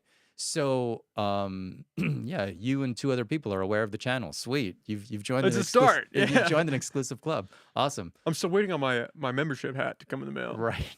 Nice. And the hoodie. I'll send you a mug if you want me to. So that the idea there was there is this problem that exists in the reporting at both Redwood News, North Coast News, and beginning with TV stations that hire young people in small markets, which is that the writing is very poor. And so even when the reporters have good information, the power of the story is lost because they're not writing in a way that engages the viewer. And so I'm constantly seeing this on Redwood News and North Coast News. And when I was working at Redwood News, it was right in my face all the time because I was working with the reporters. Now, I was not working on the content side, I was in the control room. So it would have been out of line for me to say, like, I never said anything to a reporter about how they wrote a story. But I was watching it, I was receiving the scripts as the guy in the control room. They're handing in the scripts before the show. And I was getting frustrated because they've gone through all this work, but they're losing the power of their story with bad writing that can be changed so quickly, right? It's not like learning After Effects and doing a whole new animation. It's just writing words, right? It's easy to change in just 2 seconds. So I got really frustrated. So I said, okay, I'm going to create this YouTube channel where I show news reporters bad stories and I explain to them why the stories are written poorly. And I'm going to show them how to make those stories better. And the thing is, my writing is very rules based. I have a series of rules that I follow when I write news stories. It's not really an art form, right? It doesn't really take like creative talent. It's just understanding the rules and rigorously applying those rules over and over and over. These kids who are getting hired at these stations are not aware of the rules. There's too much to teach in college that they're just not catching it in college for whatever the reason. And so their stories are suffering. So I was like, okay, I can make myself like I can start getting a lot of people to watch my because there's a lot of obviously young TV reporters. I can start getting a lot of views on my stories. It really hasn't worked out that way. I question whether there are people who have done something similar in one-offs, made a single video about here's 5 news writing tips for TV reporters, but I haven't seen anybody be successful in making their whole channel about that. So it's possible that I chose a niche that simply isn't possible to build out. On the other hand, the average view time on those videos is pretty low. People are tuning away. They're just leaving in the middle. So it's also possible that I'm not doing a good job and I've got to figure out how to be, sometimes you got to admit defeat and say, okay, something's wrong and I need to do something different. It's also possible, and this is, I think, a big part of the problem, is that my target audience really does need my help, but they don't know they need my help. That could be a big one. That's a massive problem, right? If you want to do something in Premiere or Audition and you don't know how to do it, well, hey, I want to do this. I don't know. I'm going to search in YouTube's search bar and then I'm going to get the answer. And that's how you arrive at new creators and all this stuff. And there's tons of people who do tutorials on video and audio editing production that blow up, right? But with me, I don't think people are asking the question of YouTube, how do I write better TV news stories? They think they're doing okay. That's a problem. And there's I don't know how I could ever overcome that. So the way, when I was working there, I was like, if I can just sit down with these reporters and show them all these things that they're missing and that they're doing that are kind of like sabotaging their own efforts, I think it would be really valuable to them. I didn't do that because it's outside of my lane. That wasn't my job there. And I'm very kind of a rules-based person. If that's not my job, I'm not going to step. It's none of my business what they're writing. They're going to get offended that I'm saying you could do better. No, I'm not here to do that. So no. But I think it would be valuable. If I was a news director and it would be my job to upgrade their stories, I think it would be immensely valuable. But it's possible that there's just no way to do it on YouTube because they're not looking for this advice. Well, all of that ties back into people not being that great at storytelling, which how many of us fall into that realm and don't even know it? How many people have conversations and think, oh, yeah, I know how to talk. And then you do something like this and you realize, oh, I have no idea how to hold a conversation. I was there. I'm still probably there. You think because you do something like writing or like talking that you're good at it. And it's not until your feet are held to the flame that you realize, oh, I'm really not that good at this. But you do it all the time. Do you watch all your episodes? I have to because I edit everything. So but I hate it. I would not watch my episodes if I didn't have to edit them. So so what's the process? So we're streaming live right now. We're streaming live. And well, really before I had Andy, I would go back through and I would have to cut the camera angles. So I'd have to cut to you when you're talking, and then I'd have to cut to me when I'm talking. And so you're essentially watching the entire podcast back. On top of, I would go through and edit the audio, just clean it up, not remove anything, but try to make it sound a little better, remove the background noise, remove the audio hiss, stuff like that. And you're working through the whole podcast. And then if you go back through to clip portions to post smaller segments, you're watching it again. And it's just, yeah, if I didn't have to do that, I would not watch the podcast. You're using these Facebook Reels and Instagram Reels, I think they're called. I don't know about those, and I don't really know how to do them, but they're effective in your case. They are effective. I got to jump on that stuff. I don't know if it works for my format. I don't know if clipping one of my news stories would really be good. Maybe I could just appear on camera and just make a separate video that's one of these Reels saying, this is what I'm reporting about, blah, blah, blah. But yours are really good because that quick hit of, all right, this is what Donnie Creekmore said about abortion. And that's been a very hard lesson, is learning to trim the fat for those. Because, I mean, when you're doing a podcast, a lot of it is fat. I enjoy the fat. It's like a good steak. You want a little fat on there. But the clips are not. The clips are like a fillet. You need it trimmed. And you got to have it tight, and you have to have that hook and bring people in. And the interesting thing is, in delving into that world of shorts, which Andy was a big proponent of that. Haley Lamb was another big proponent of telling me way back in the day to do shorts, and I brushed them off forever. If you can do the shorts, it'll drive people to your longer form content, which is the name of the game. So, do you edit the shorts in like Premiere, or do you edit within Instagram, within Facebook? Like, how does the editing work? I do Premiere, so I have the long whole podcast, and then I usually keep like time codes of, oh, this happened at this time, this happened at this time, this happened at this time, and then I'll go back through and just clip interesting points. Maybe there's a 20-minute segment that's worth clipping here, a 1-minute clip for a reel over here, and you're just piecing all that together. And the captions get generated automatically? In Premiere. Okay, but then there's also the aspect that you're going from a horizontal video to a vertical video. Just increasing the zoom. Oh. Yeah, it's super easy in Premiere. Is that what you're using to edit? Yeah. So so instead of a 16:9 video, you're now a 9:16 aspect ratio, and then you're just zooming in to fill the space. Yep. Okay. All right. So that's not all. This sounds pretty straightforward. And then you're posting the same vertical video to Facebook and Instagram? Yes, sometimes. I've tried to branch out so that it's a rotating schedule. So this clip will be posted here this day. This one will then be reposted maybe this day on another platform. Lately, I've been doing reposting, but at different times, but the same day, because I'm scratched for time right now. But the ideal setup is to rotate it. So that if you check all your socials one day, you're not going to see the same clip on a different platform. Okay. But I would recommend shorts. I fought it for a long time. I fought TikTok for a long time too. And I mean, the reach is insane. But it's the same video on all these platforms. It's just one video going to all the platforms. Okay. All right. So that's good to know. Yeah, this is just watching your shorts and your reels. I was like, okay, I need to get into this game. Yeah, short little stuff is very compelling. It helps. And you could structure it in a way where maybe you're throwing a punch around your news article or your news story or what you're trying to put, and then linking the full video beneath that, and people will click to that.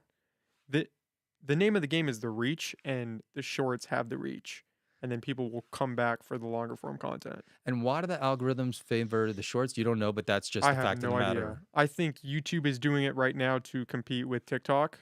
And I'm sure that's why Instagram and Facebook are doing it as well, is just to get people back to those platforms, because TikTok has so many people now. Yeah, bro. I mean, my YouTube is really into your shorts. I'm like, okay, I've had enough of Nick. Like it's yeah, like, I'm done now. Can we change the algorithm? Yeah, it's like, hey, like I've watched a bunch of them. Like, chill with the Nick shorts. But yeah, it's feeding me because it sees how much watch time I have for your long form videos. So it's just like, oh, he likes this. It's gonna pump it to me all the time. Cool. Okay, so that's on my list of things to do and get involved in that game. Yeah, I would 100% recommend that. Who is Haley that recommended this to you? I don't know who she is. Haley Lamb. Oh, she's awesome. She's been on the podcast a number of times. She's an entrepreneur, a businesswoman, you could say. She's around my age, but she's out here kicking it. She's buying rentals. She's in investment properties. A hustler in every sense of the word. I mean, she's out here. She came on the podcast one time and was talking about how she only eats one meal a day because she's trying to save money to buy more properties. I mean, she motivates me. Is she Eureka chick or? Yeah. I believe born and raised. Okay. We went to high school together. That's how I met her. And then okay. reconnected through the podcast. One of the many benefits of doing the podcast. Okay. But yeah, she's badass. She's like my canary in the coal mine. I reach out to her and be like, hey, what do you think of this? What's going on here? And she told me back, it might have been my 4th or 5th podcast. She said, hey, you should make some shorter content. Because we did a 2 or 3 hour one. She's like, you should really dice this up. And I was like, yeah, maybe I'll think about it. And then cut to Andy 2.5 years later saying, yeah, you should really, really do this. I was like, yeah, okay. And he's like, no, you need to do this. And make it an important priority. It's not an afterthought. It's actually like, And it makes a huge difference. I fought it for so long, and it makes a huge difference. on what platform does it make the most difference? I mean, TikTok's up there. I would recommend hitting TikTok, YouTube, and then you could divide Facebook and Instagram. So, okay, two questions about TikTok. There are some people that say that TikTok is going to be banned in the United States, or at least advocating to ban TikTok in the Should United be. States. Right, so that's one thing. And then there's the second group of people saying, well, even if it's not banned, you should not participate in it because it's China looking at you. Definitely is. What do you think about both of those things? I thought both of those things. I hope that it was banned, and it definitely is spyware, and I feel very uncomfortable about it being on my phone. But at some point, it's kind of You going to play the game or not? yeah, right. I mean, that's really what it is. Is are you going to sacrifice maybe your privacy and your comfortability to try to get your thing off the ground? I mean, I fought it up. We're talking up until maybe 2 months ago. I finally downloaded TikTok. Oh, That's okay. how recent So it it's- was. okay. Yeah. And How, I was freaked out. I was telling Andy, I was freaked out about the Chinese spy. I mean, I use a VPN. I don't share my contacts with it. I don't follow anybody. I don't scroll TikTok. I'm super hardcore. I post and I'm off the platform. Wow. Yeah, I don't leave it open on my phone. I mean, I'm very, which probably doesn't make a difference because it's still on my phone. But Yeah. at least in my head, I can kind of say, okay, well, I'm not scrolling on it. They don't know me. I didn't sync my contacts. I didn't sync anything else with it. I use a VPN. Do you think it could get banned in the United States? Or alternatively, could Google Play and Apple, could they just take it off their service? I think the question is, should it be banned? And I think the answer to that is yes. Okay. Whether lawmakers are privy to what it actually does or how bad it actually is. I mean, we have a lot of outdated laws and a lot of people in Congress that aren't really up on technology. So that it seems like there's a push now. I think they've banned it on government devices in a couple states. I think they're trying to push some ban. But when Trump tried to ban it, probably because it's attached to Trump, there was so much pushback. I don't know if they would actually. And people are so addicted. People love TikTok. And nobody seems to care that it is just aggregating everything off your phone and tracking people and doing all of this really uncomfortable stuff. People don't care about privacy anymore. Especially if you get that dopamine hit of scrolling to the next video. Yeah, who cares? I'm not doing anything bad. Is the audience mostly people like under 20? Or is it actually like... No, it's pretty diverse. You'd be amazed. It's people in their 50s and 60s. It's people in their teens. It's people in their 20s. It's everybody. A huge swath of the population is on TikTok. Huh. Okay. Okay, cool. I got to think about what social media I want to upgrade to, because there's a time investment and a learning curve with everything. Like this happens all the time with like video editing. It's like someone will be like, "Oh, dude, you got to learn Illustrator," you know? And I'm like, "Dude, I'm in 3 programs: Premiere, Photoshop, and After Effects. I'm not learning Illustrator.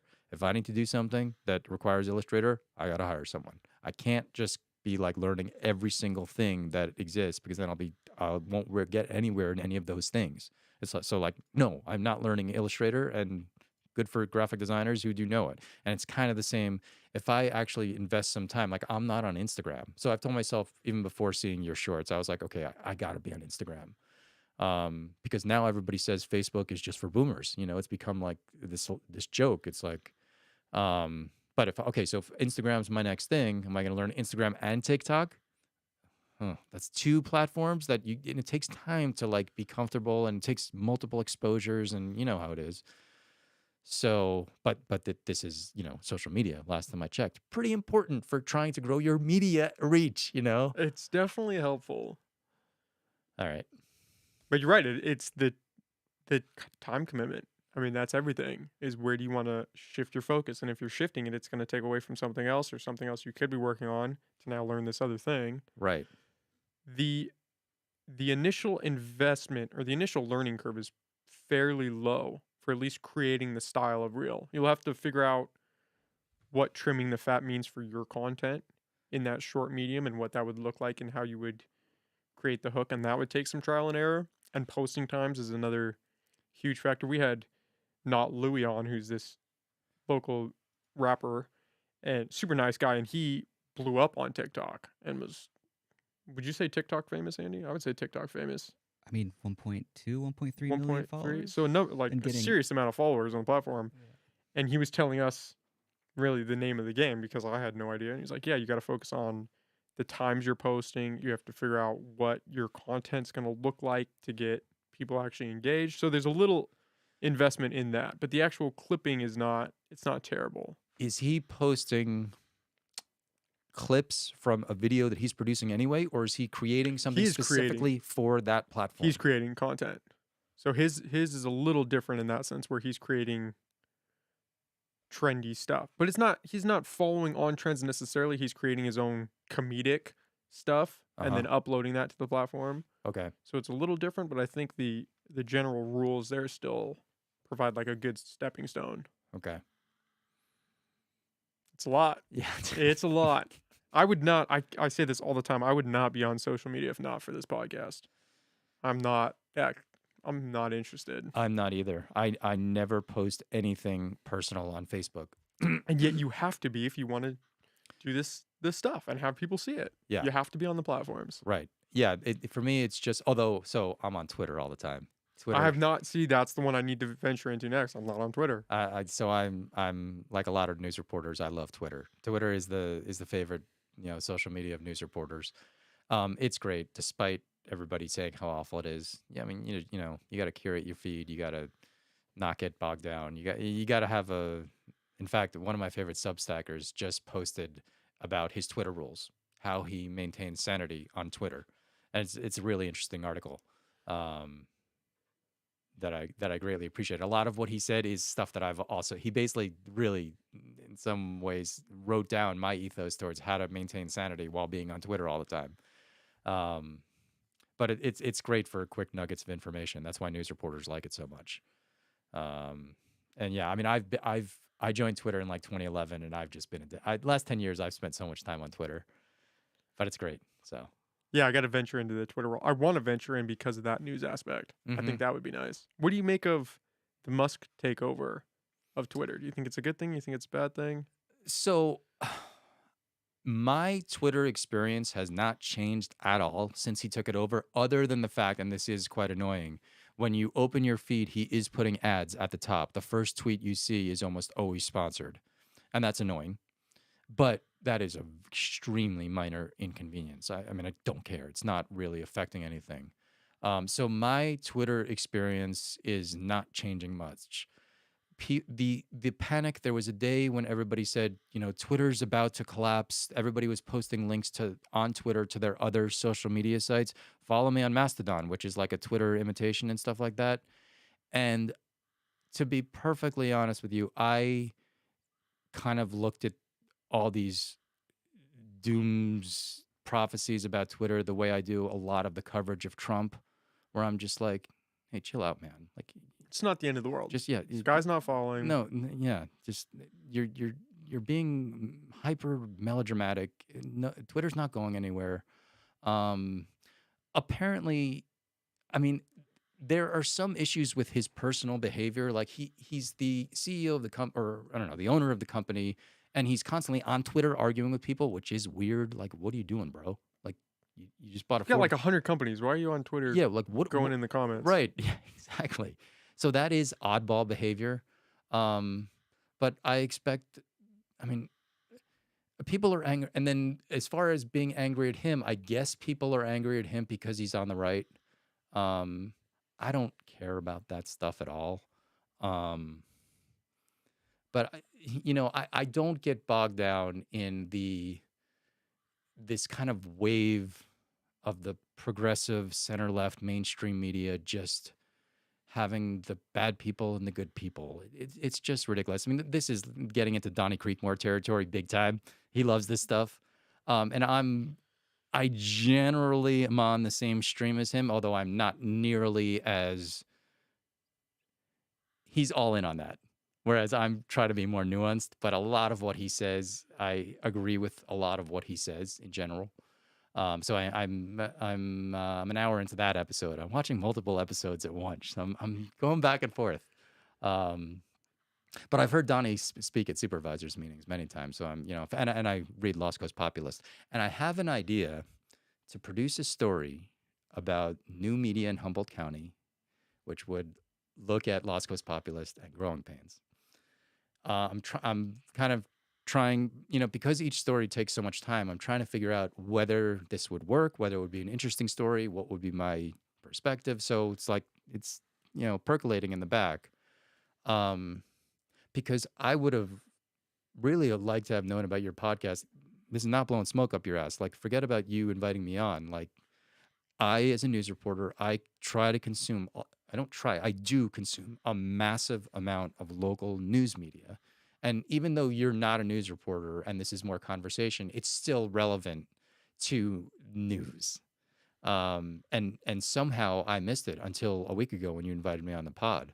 So there's probably other people that if I was to inform them about this pod, they'd be like, "Oh, cool," and then, let me go over and listen to this guy. And yeah, good for Eric for telling me about this. Same with Lost Coast Populist. Now, because he is so combative and confrontational, um,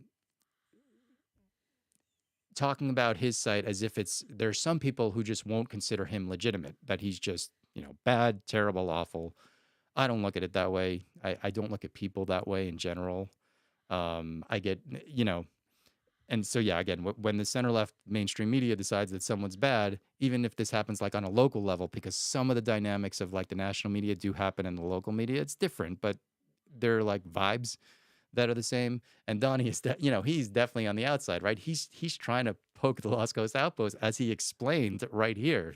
He's trying to get in their space and name his site after their site, all this stuff.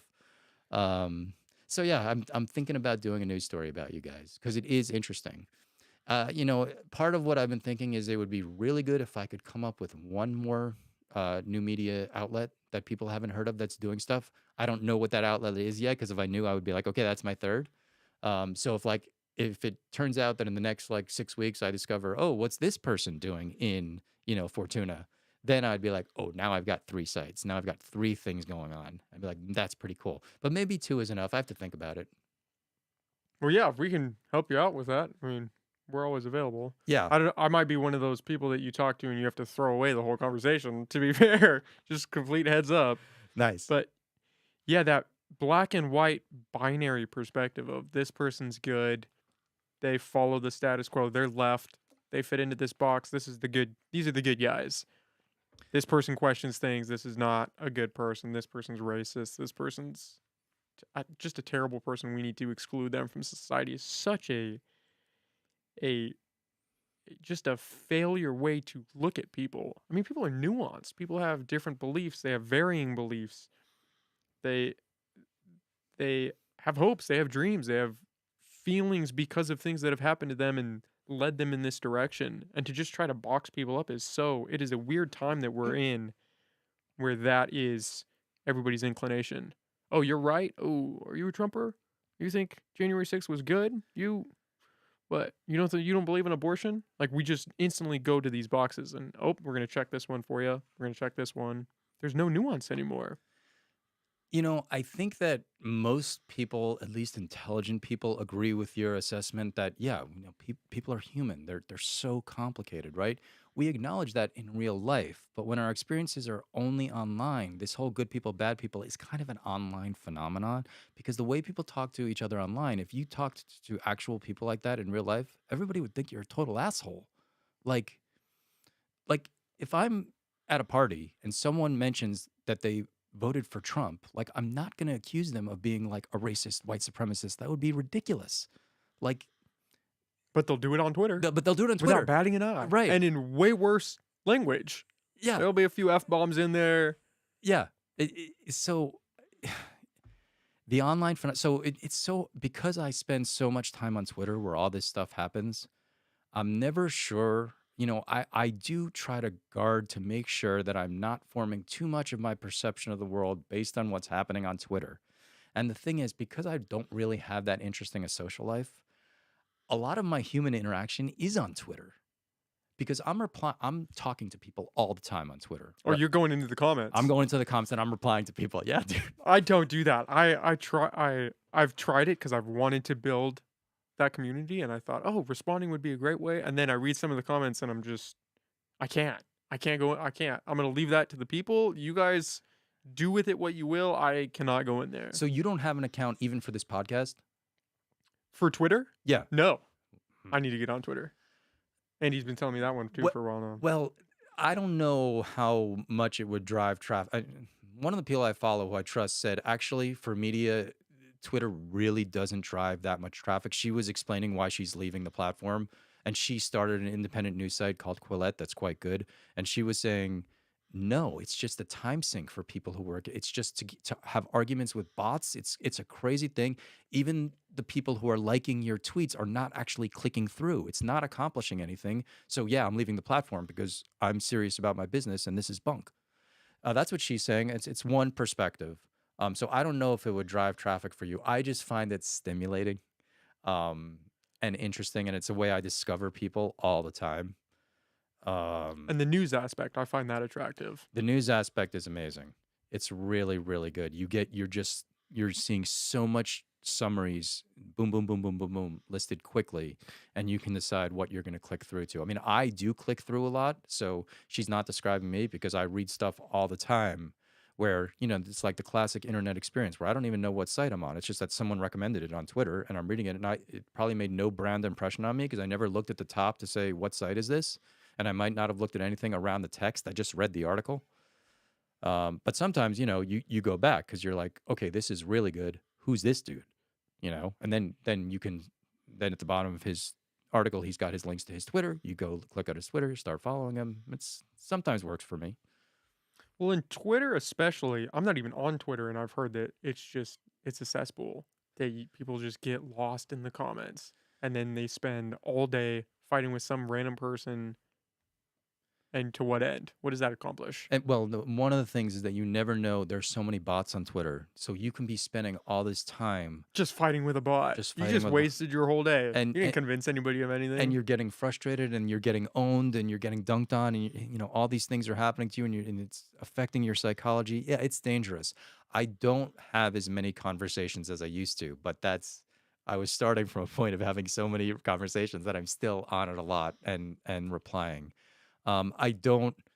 So as part of my Twitter rules, much like this dude was saying, who I was reading his Twitter rules, so I just don't insult people. It just like to me, the rules on Twitter should be the same as in real life. I don't insult strangers, unless they come up to me but even when people insult me and call me names, I don't insult them back. I either don't respond or I carve out the substantive part of their comment that's not the name calling, and I respond to the substance. But I'm extremely disciplined in this regard because I'm just not going to get into a situation where I'm calling people names. It's terrible. This is not the way to treat people. This is not good. Don't act like that. We don't act like that in real life, right? In real life, people just don't start insulting strangers. This does not happen, at least in my world. Maybe I'm, but at least in my world, it just doesn't happen. And I don't want to do it on social media either. It's frustrating. It's the anonymity aspect. It I think is. that is a big factor. And people, you got to think there is a majority of people, whether it's large or small, that do not like the life they're currently living. They're not happy. They're not doing something fulfilling. They're not in a great relationship. And so they can go online and everything that they have internalized, they can put out into the world on everybody else. And that's what they're doing. They're fighting with some random person saying, hey, fuck you for this or whatever, because every time I read sometimes I'll dive into the comments just to read. And it's never coming from someone who you would want to emulate. Every time I read a nasty comment like that, I feel bad for that person. Because, Right. if you have the time to comment, in my mind, I'm like, you need to go you should be working on something or find a hobby, do something productive.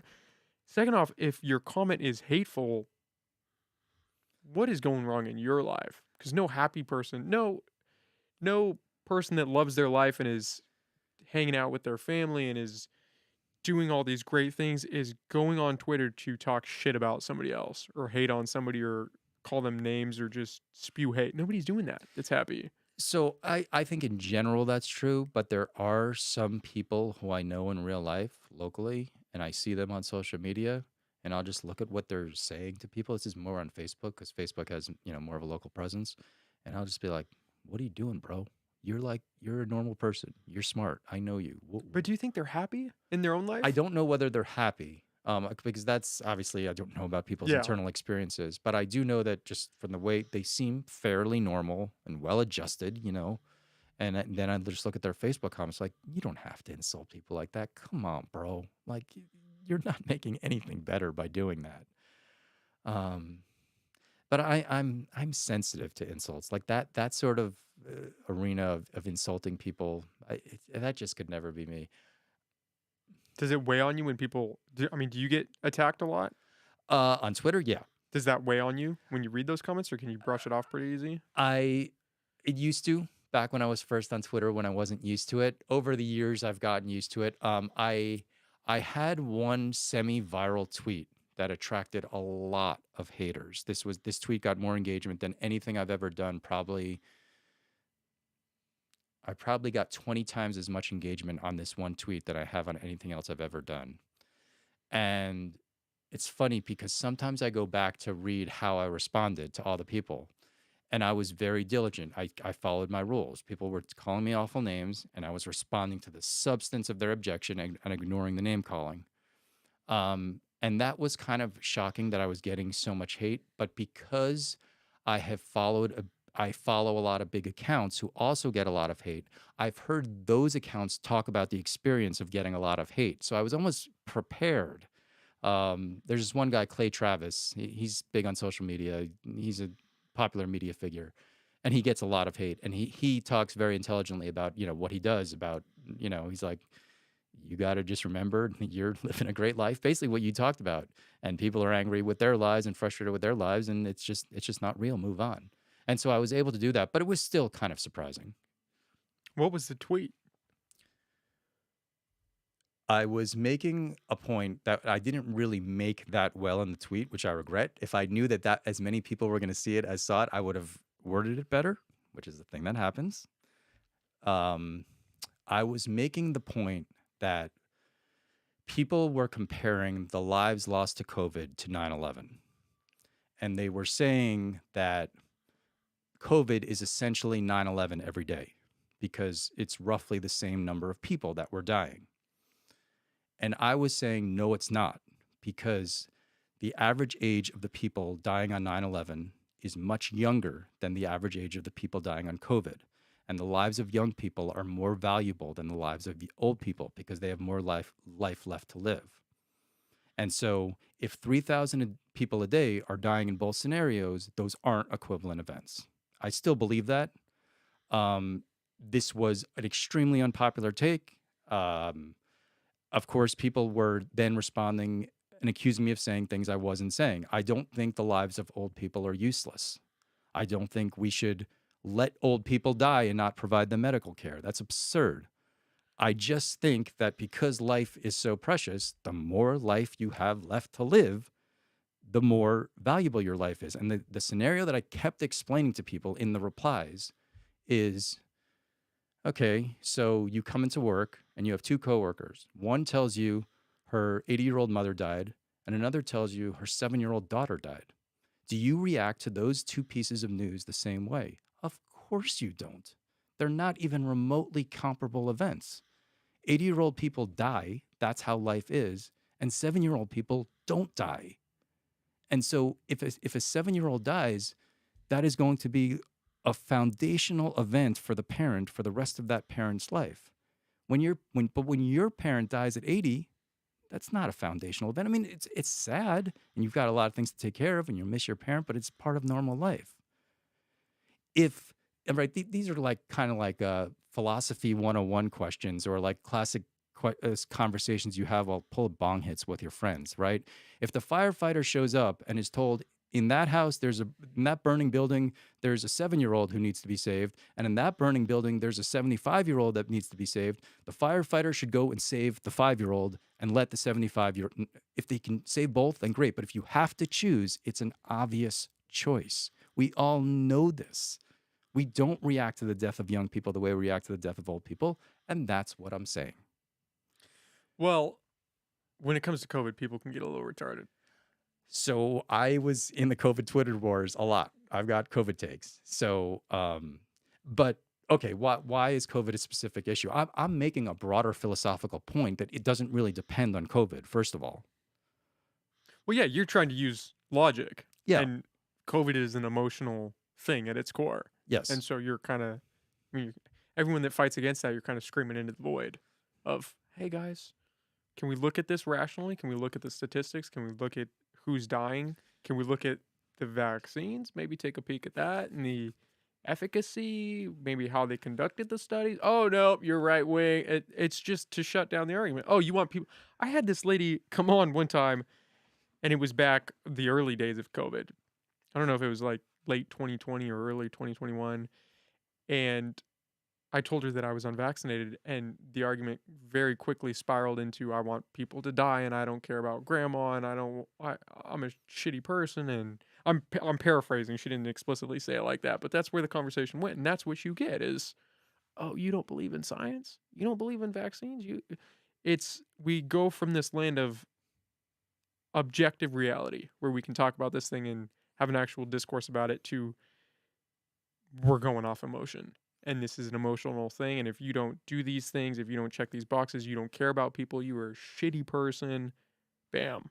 And you questioned with your tweet kind of the narrative realm of, hey, these two things aren't really comparative because kids versus old people, and you went into the void of emotion and you tried to use logic, and that doesn't work out today.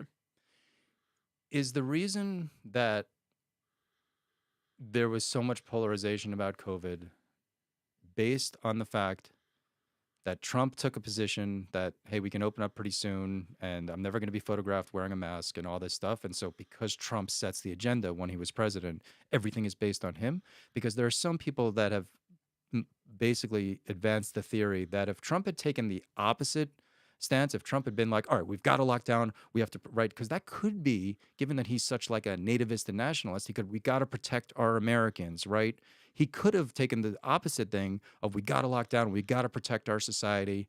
And then, and in that case, some of these people argue the left would have taken the exact opposite argument. The left would have been like, no, this is oppressive that we're wearing masks. No, people have a right to go to work and to recreate as they see free. It's a freedom of choice. What do you think about that theory? To be honest, I think a lot of it was the news media. I think there was a lot of fear porn going on, and it affected people's psyches on a very deep level. It got people very afraid. I was one of those people. I flew back. I was in college at the time, and so March 2020 came around, and I came home because they were closing the college, and I was on a flight that somebody had COVID on, and I didn't find that out till a few days after I had been home. And I'd been hanging out with friends. I had been with my friend whose girlfriend at the time, now wife, was pregnant.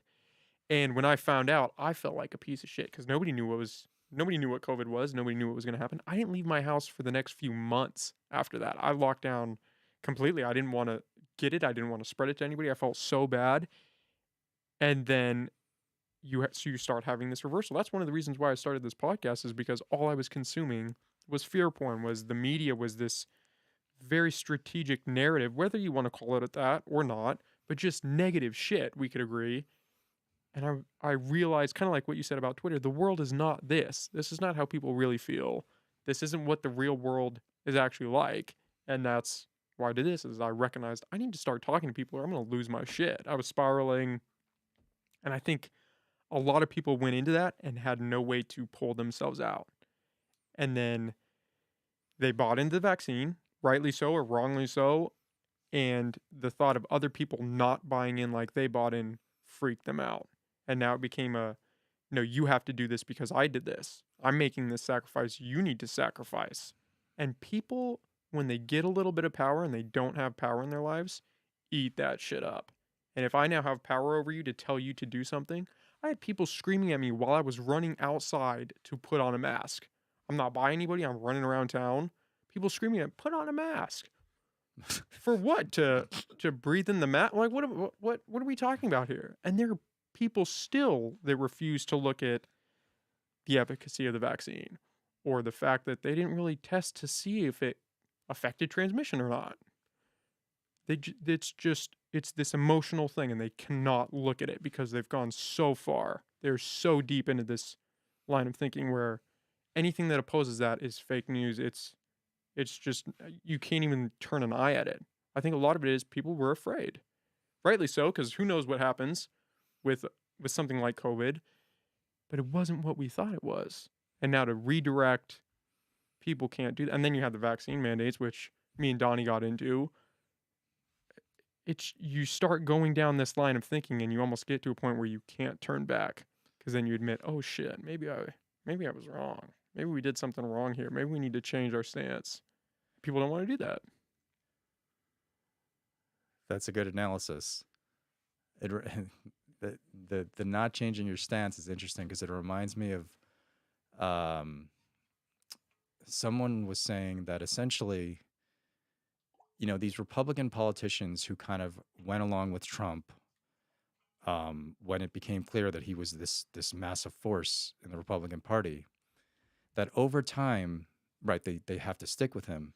And essentially what they're doing, they're no longer really defending Trump, they're defending their defense of Trump.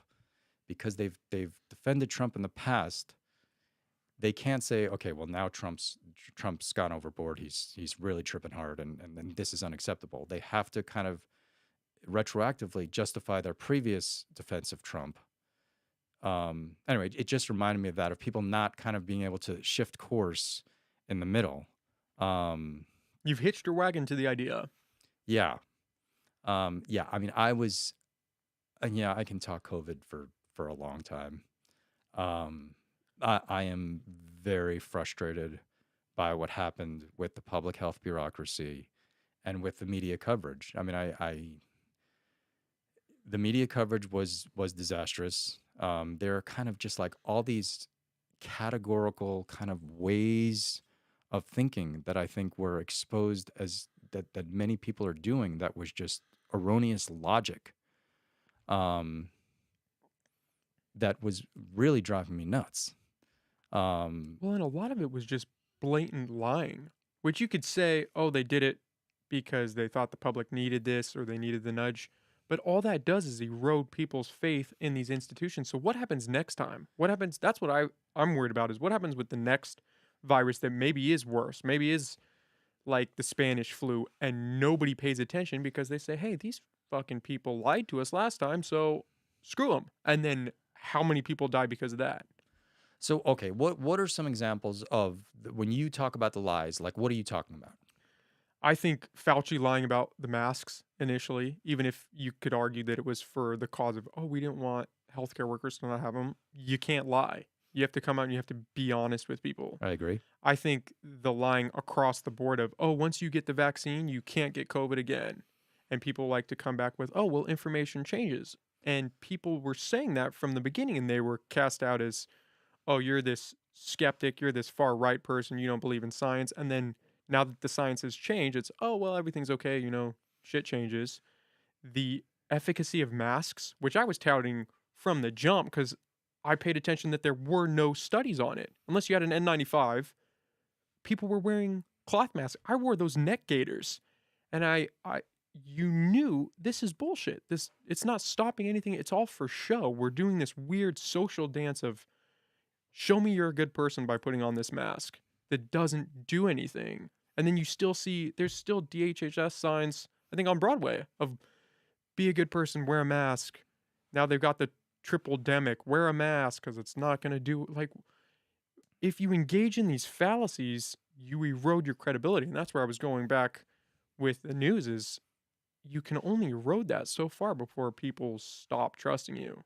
It's everybody's going to make a mistake. And if you own up to that, we can move forward. Nobody's perfect. Everybody's going to fall at some point or another. But to continue the lie, to double down, I mean, what are we doing? I agree, but it goes beyond that, because the mainstream center left media adopted an ethos that said that we cannot contradict what the public health bureaucracy is saying. Fauci said if you questioning Fauci You're is questioning science. How I'm like, fucking bro, crazy is that? I'm like, bro, Like, did you really just say that? Like, you And this is the guy that said people could spread AIDS just being in the same house as like people forget that Fauci was basically the head of the AIDS epidemic and got a lot of shit wrong and knew a lot of shit was wrong and still ran with it back then. Not to mention the gain of function research, which you bring that up and it just people's eyes just gloss over. right, That's where you get a lot of you need to check your news feed. It's like, can you just do a Google search and just see what comes up with that? right. And watch the interviews with him and Rand Paul. Did you do gain of? Well, it's not technically gain of function. What are we doing? We're playing this. We're just playing this game, and people are so polarized. The left-right divide is so polarized that you just fall into camp. Yeah, I mean, I just don't understand how the media could. So, on the issue of masks, for me, that's a big one because it affects everybody. If there's a mask mandate, like you go in the grocery store, you have to wear a mask, right? And it just would have been really easy to acknowledge the truth, which is that it's unclear whether masks significantly reduce the spread of COVID. That's like a very centrist, nuanced position. It's unclear. I happen to think they don't significantly reduce the spread of COVID, but there are some observational studies that seem to indicate that sometimes they work, but then people question the parameters of the study. You've probably followed Well, this and the whole. neck gaiters are worse, but you could wear those. The neck gaiters actually disperse the particles in a manner that is worse than not wearing a mask. You're spreading them out farther, but you can wear that. Just cover your face. Right.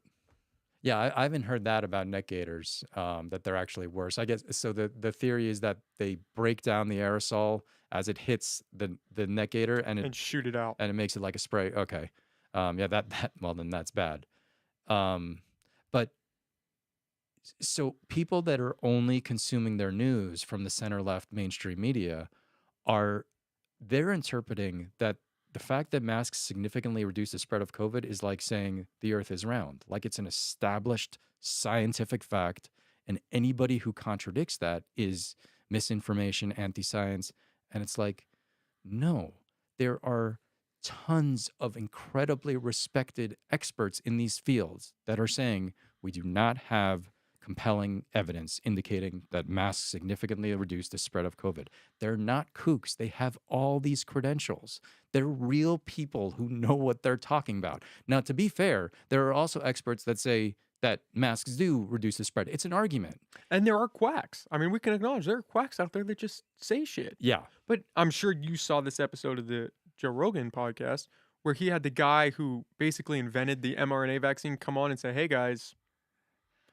So I followed the Twitter arguments about that episode, but I never actually watched the primary source. I would watch that. That was a good one. And Okay. he basically comes out and says, hey, this shit is not going to do what people think it's going to do. And the branding, what really upsets me is the branding of vaccine. Because this isn't a vaccine. It's a flu shot. It's much more of a shot. And it's a shitty shot. But it's a shot. It's not a vaccine. Nobody's out here getting polio vaccines every year. We changed the definition. We're playing these mind games. I do think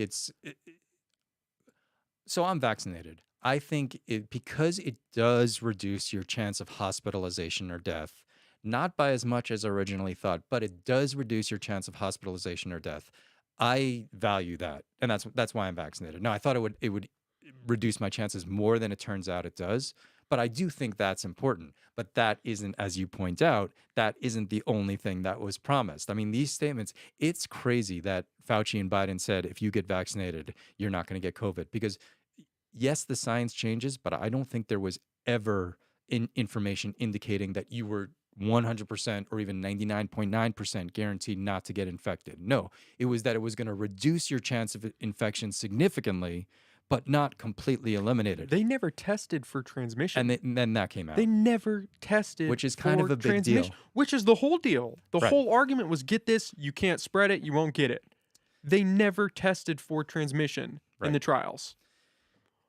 You would think that would be a bombshell and people would see that and say, okay, something is wrong and then with the narrative. the main justification for the mandates is that no, it's not a personal choice about the vaccine because it's about you infecting other people. Are you saving grandma? And yes, I don't think the proponents of the mandate, and actually, so did you talk about this with Natalie Arroyo, because she voted to implement this for Eureka, the mandate?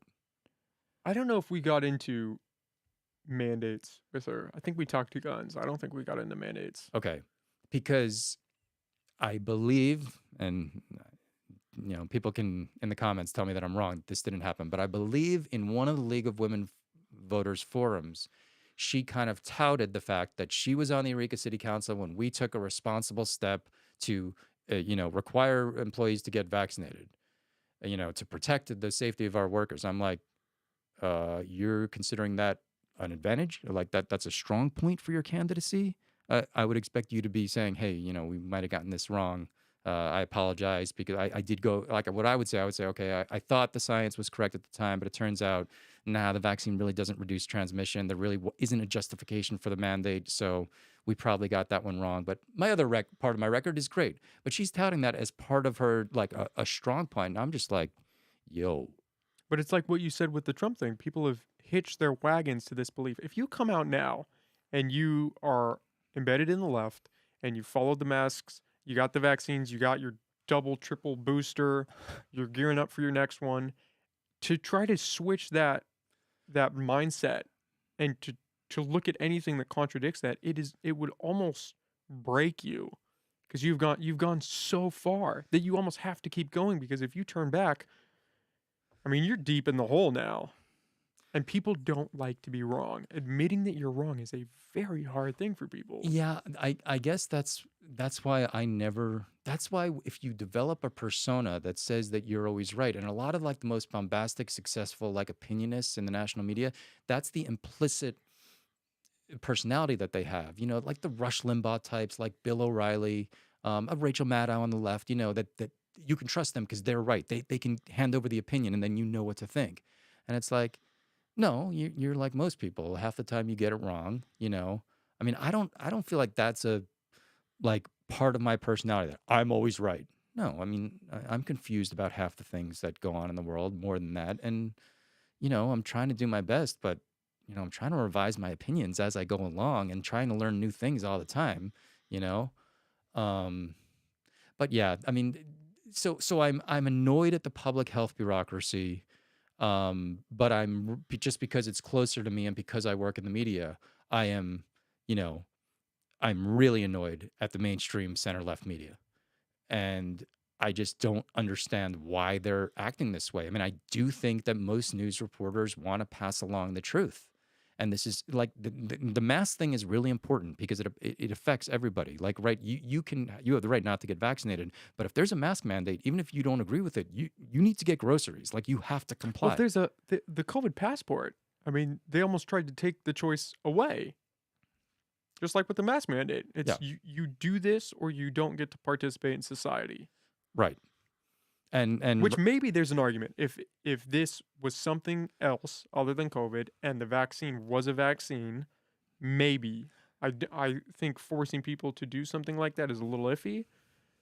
But in this specific situation, it's insane. Well, okay, so let's do the philosophy 101 breakdown here. Suppose we had this scenario. Everybody who gets COVID dies, and if you get vaccinated, we have a 100% guarantee that you cannot transmit COVID to someone else. Under that scenario, I would say a vaccine mandate is justified. Right now, I'm exaggerating it just to make the logical philosophical point. So in that case, yes, there is a public health imperative. We do live in a collective society. We share the public space. We can mandate things when there's such a compelling public interest. But the COVID vaccine, as you pointed out, is not remotely like that. And at some point, as the numbers decline and they keep declining and they keep declining, right? It turns out only like 1 out of 300 cases of COVID results in death. And then the vaccine only reduces transmission by very little, if at all. And after a few months, it doesn't seem to reduce transmission at all. Then what is the justification for the mandate? And when I watched the supervisors and city council hearings that were about this issue, no one was really arguing these substantive points. We need to get into the substance. And no, we can't say that I'm trusting the experts because the the public health officials, okay, the county public health officer who instituted the mask mandate, yes, he's a doctor and yes, he knows more about human anatomy than I do, but he's not a better philosopher than I am, and he's also just one participant in a free society. I have the same status as him, right? So no, I don't have to trust him on everything. Yes, he's a doctor. He can explain to you the circulatory system better than I can, but he's not better than I am at explaining trade-offs and dealing with philosophical issues of freedom and when is it justified to require someone else to do something.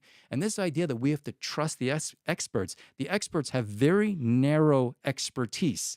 That's true of everybody in the world, including me, right? You might know a lot about one specific thing, but the question of whether a mask mandate is justified is incredibly broad. It brings in so many different factors of living in a society. And when people on the left are telling me, oh, so you don't believe the experts? I'm like, bro, miss me with that noise. Like, I got no time for that. I trust the experts on their extremely narrow areas of expertise. That's one.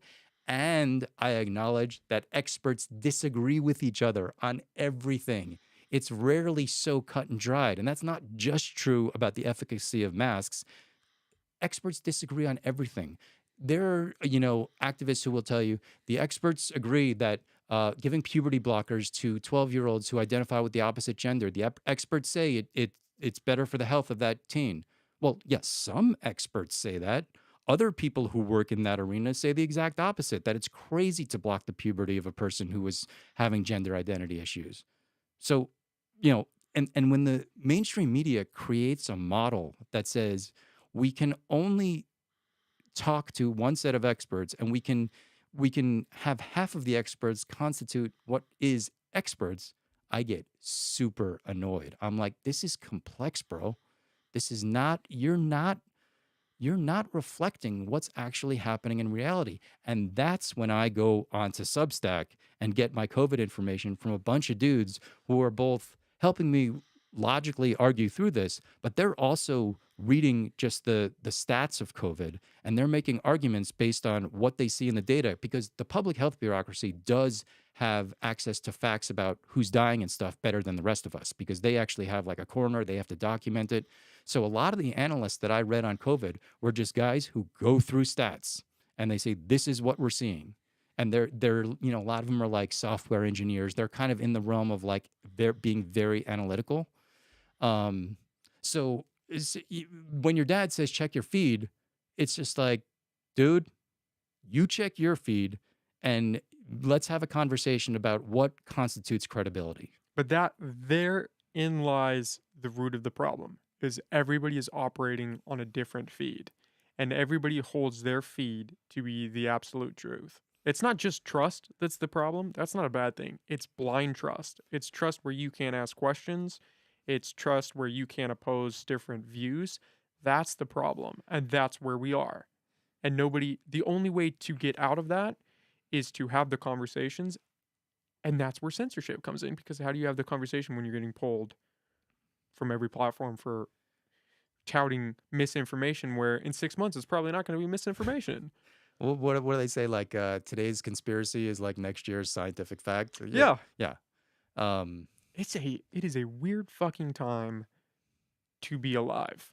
And back in the day, before we had the technology revolution, we all watched and read and consumed the same media. We all watched the CBS Evening News at 6 o'clock, and so there was kind of like a consensus about what the information Everybody was was. on the same page. Everybody was on the same page. This model creates more chaos with new media, but I also way prefer it because I think we can arrive at the truth better. That's if we make it through this period. Of We're at the tipping point of we're either gonna make it through or shit's gonna hit the fan. We have to get through, and then it'll be okay. Maybe we can turn it into something. But I don't buy the doomsday prophecies about American society, just like I don't about Twitter. I mean, it's like, yeah, there's a lot of stress going on, and there's a lot of polarization. But I would be more optimistic if not for Ukraine, because I feel like we're sleepwalking through this.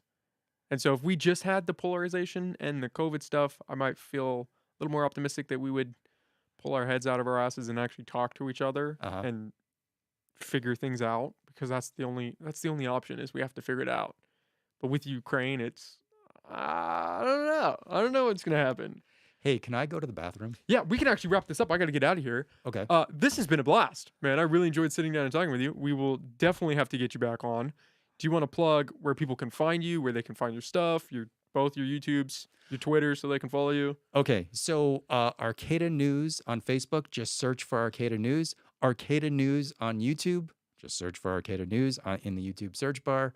I'm on Twitter at Eric_Black3. That's at Eric_Black3. So ERIC_Black, the color black 3.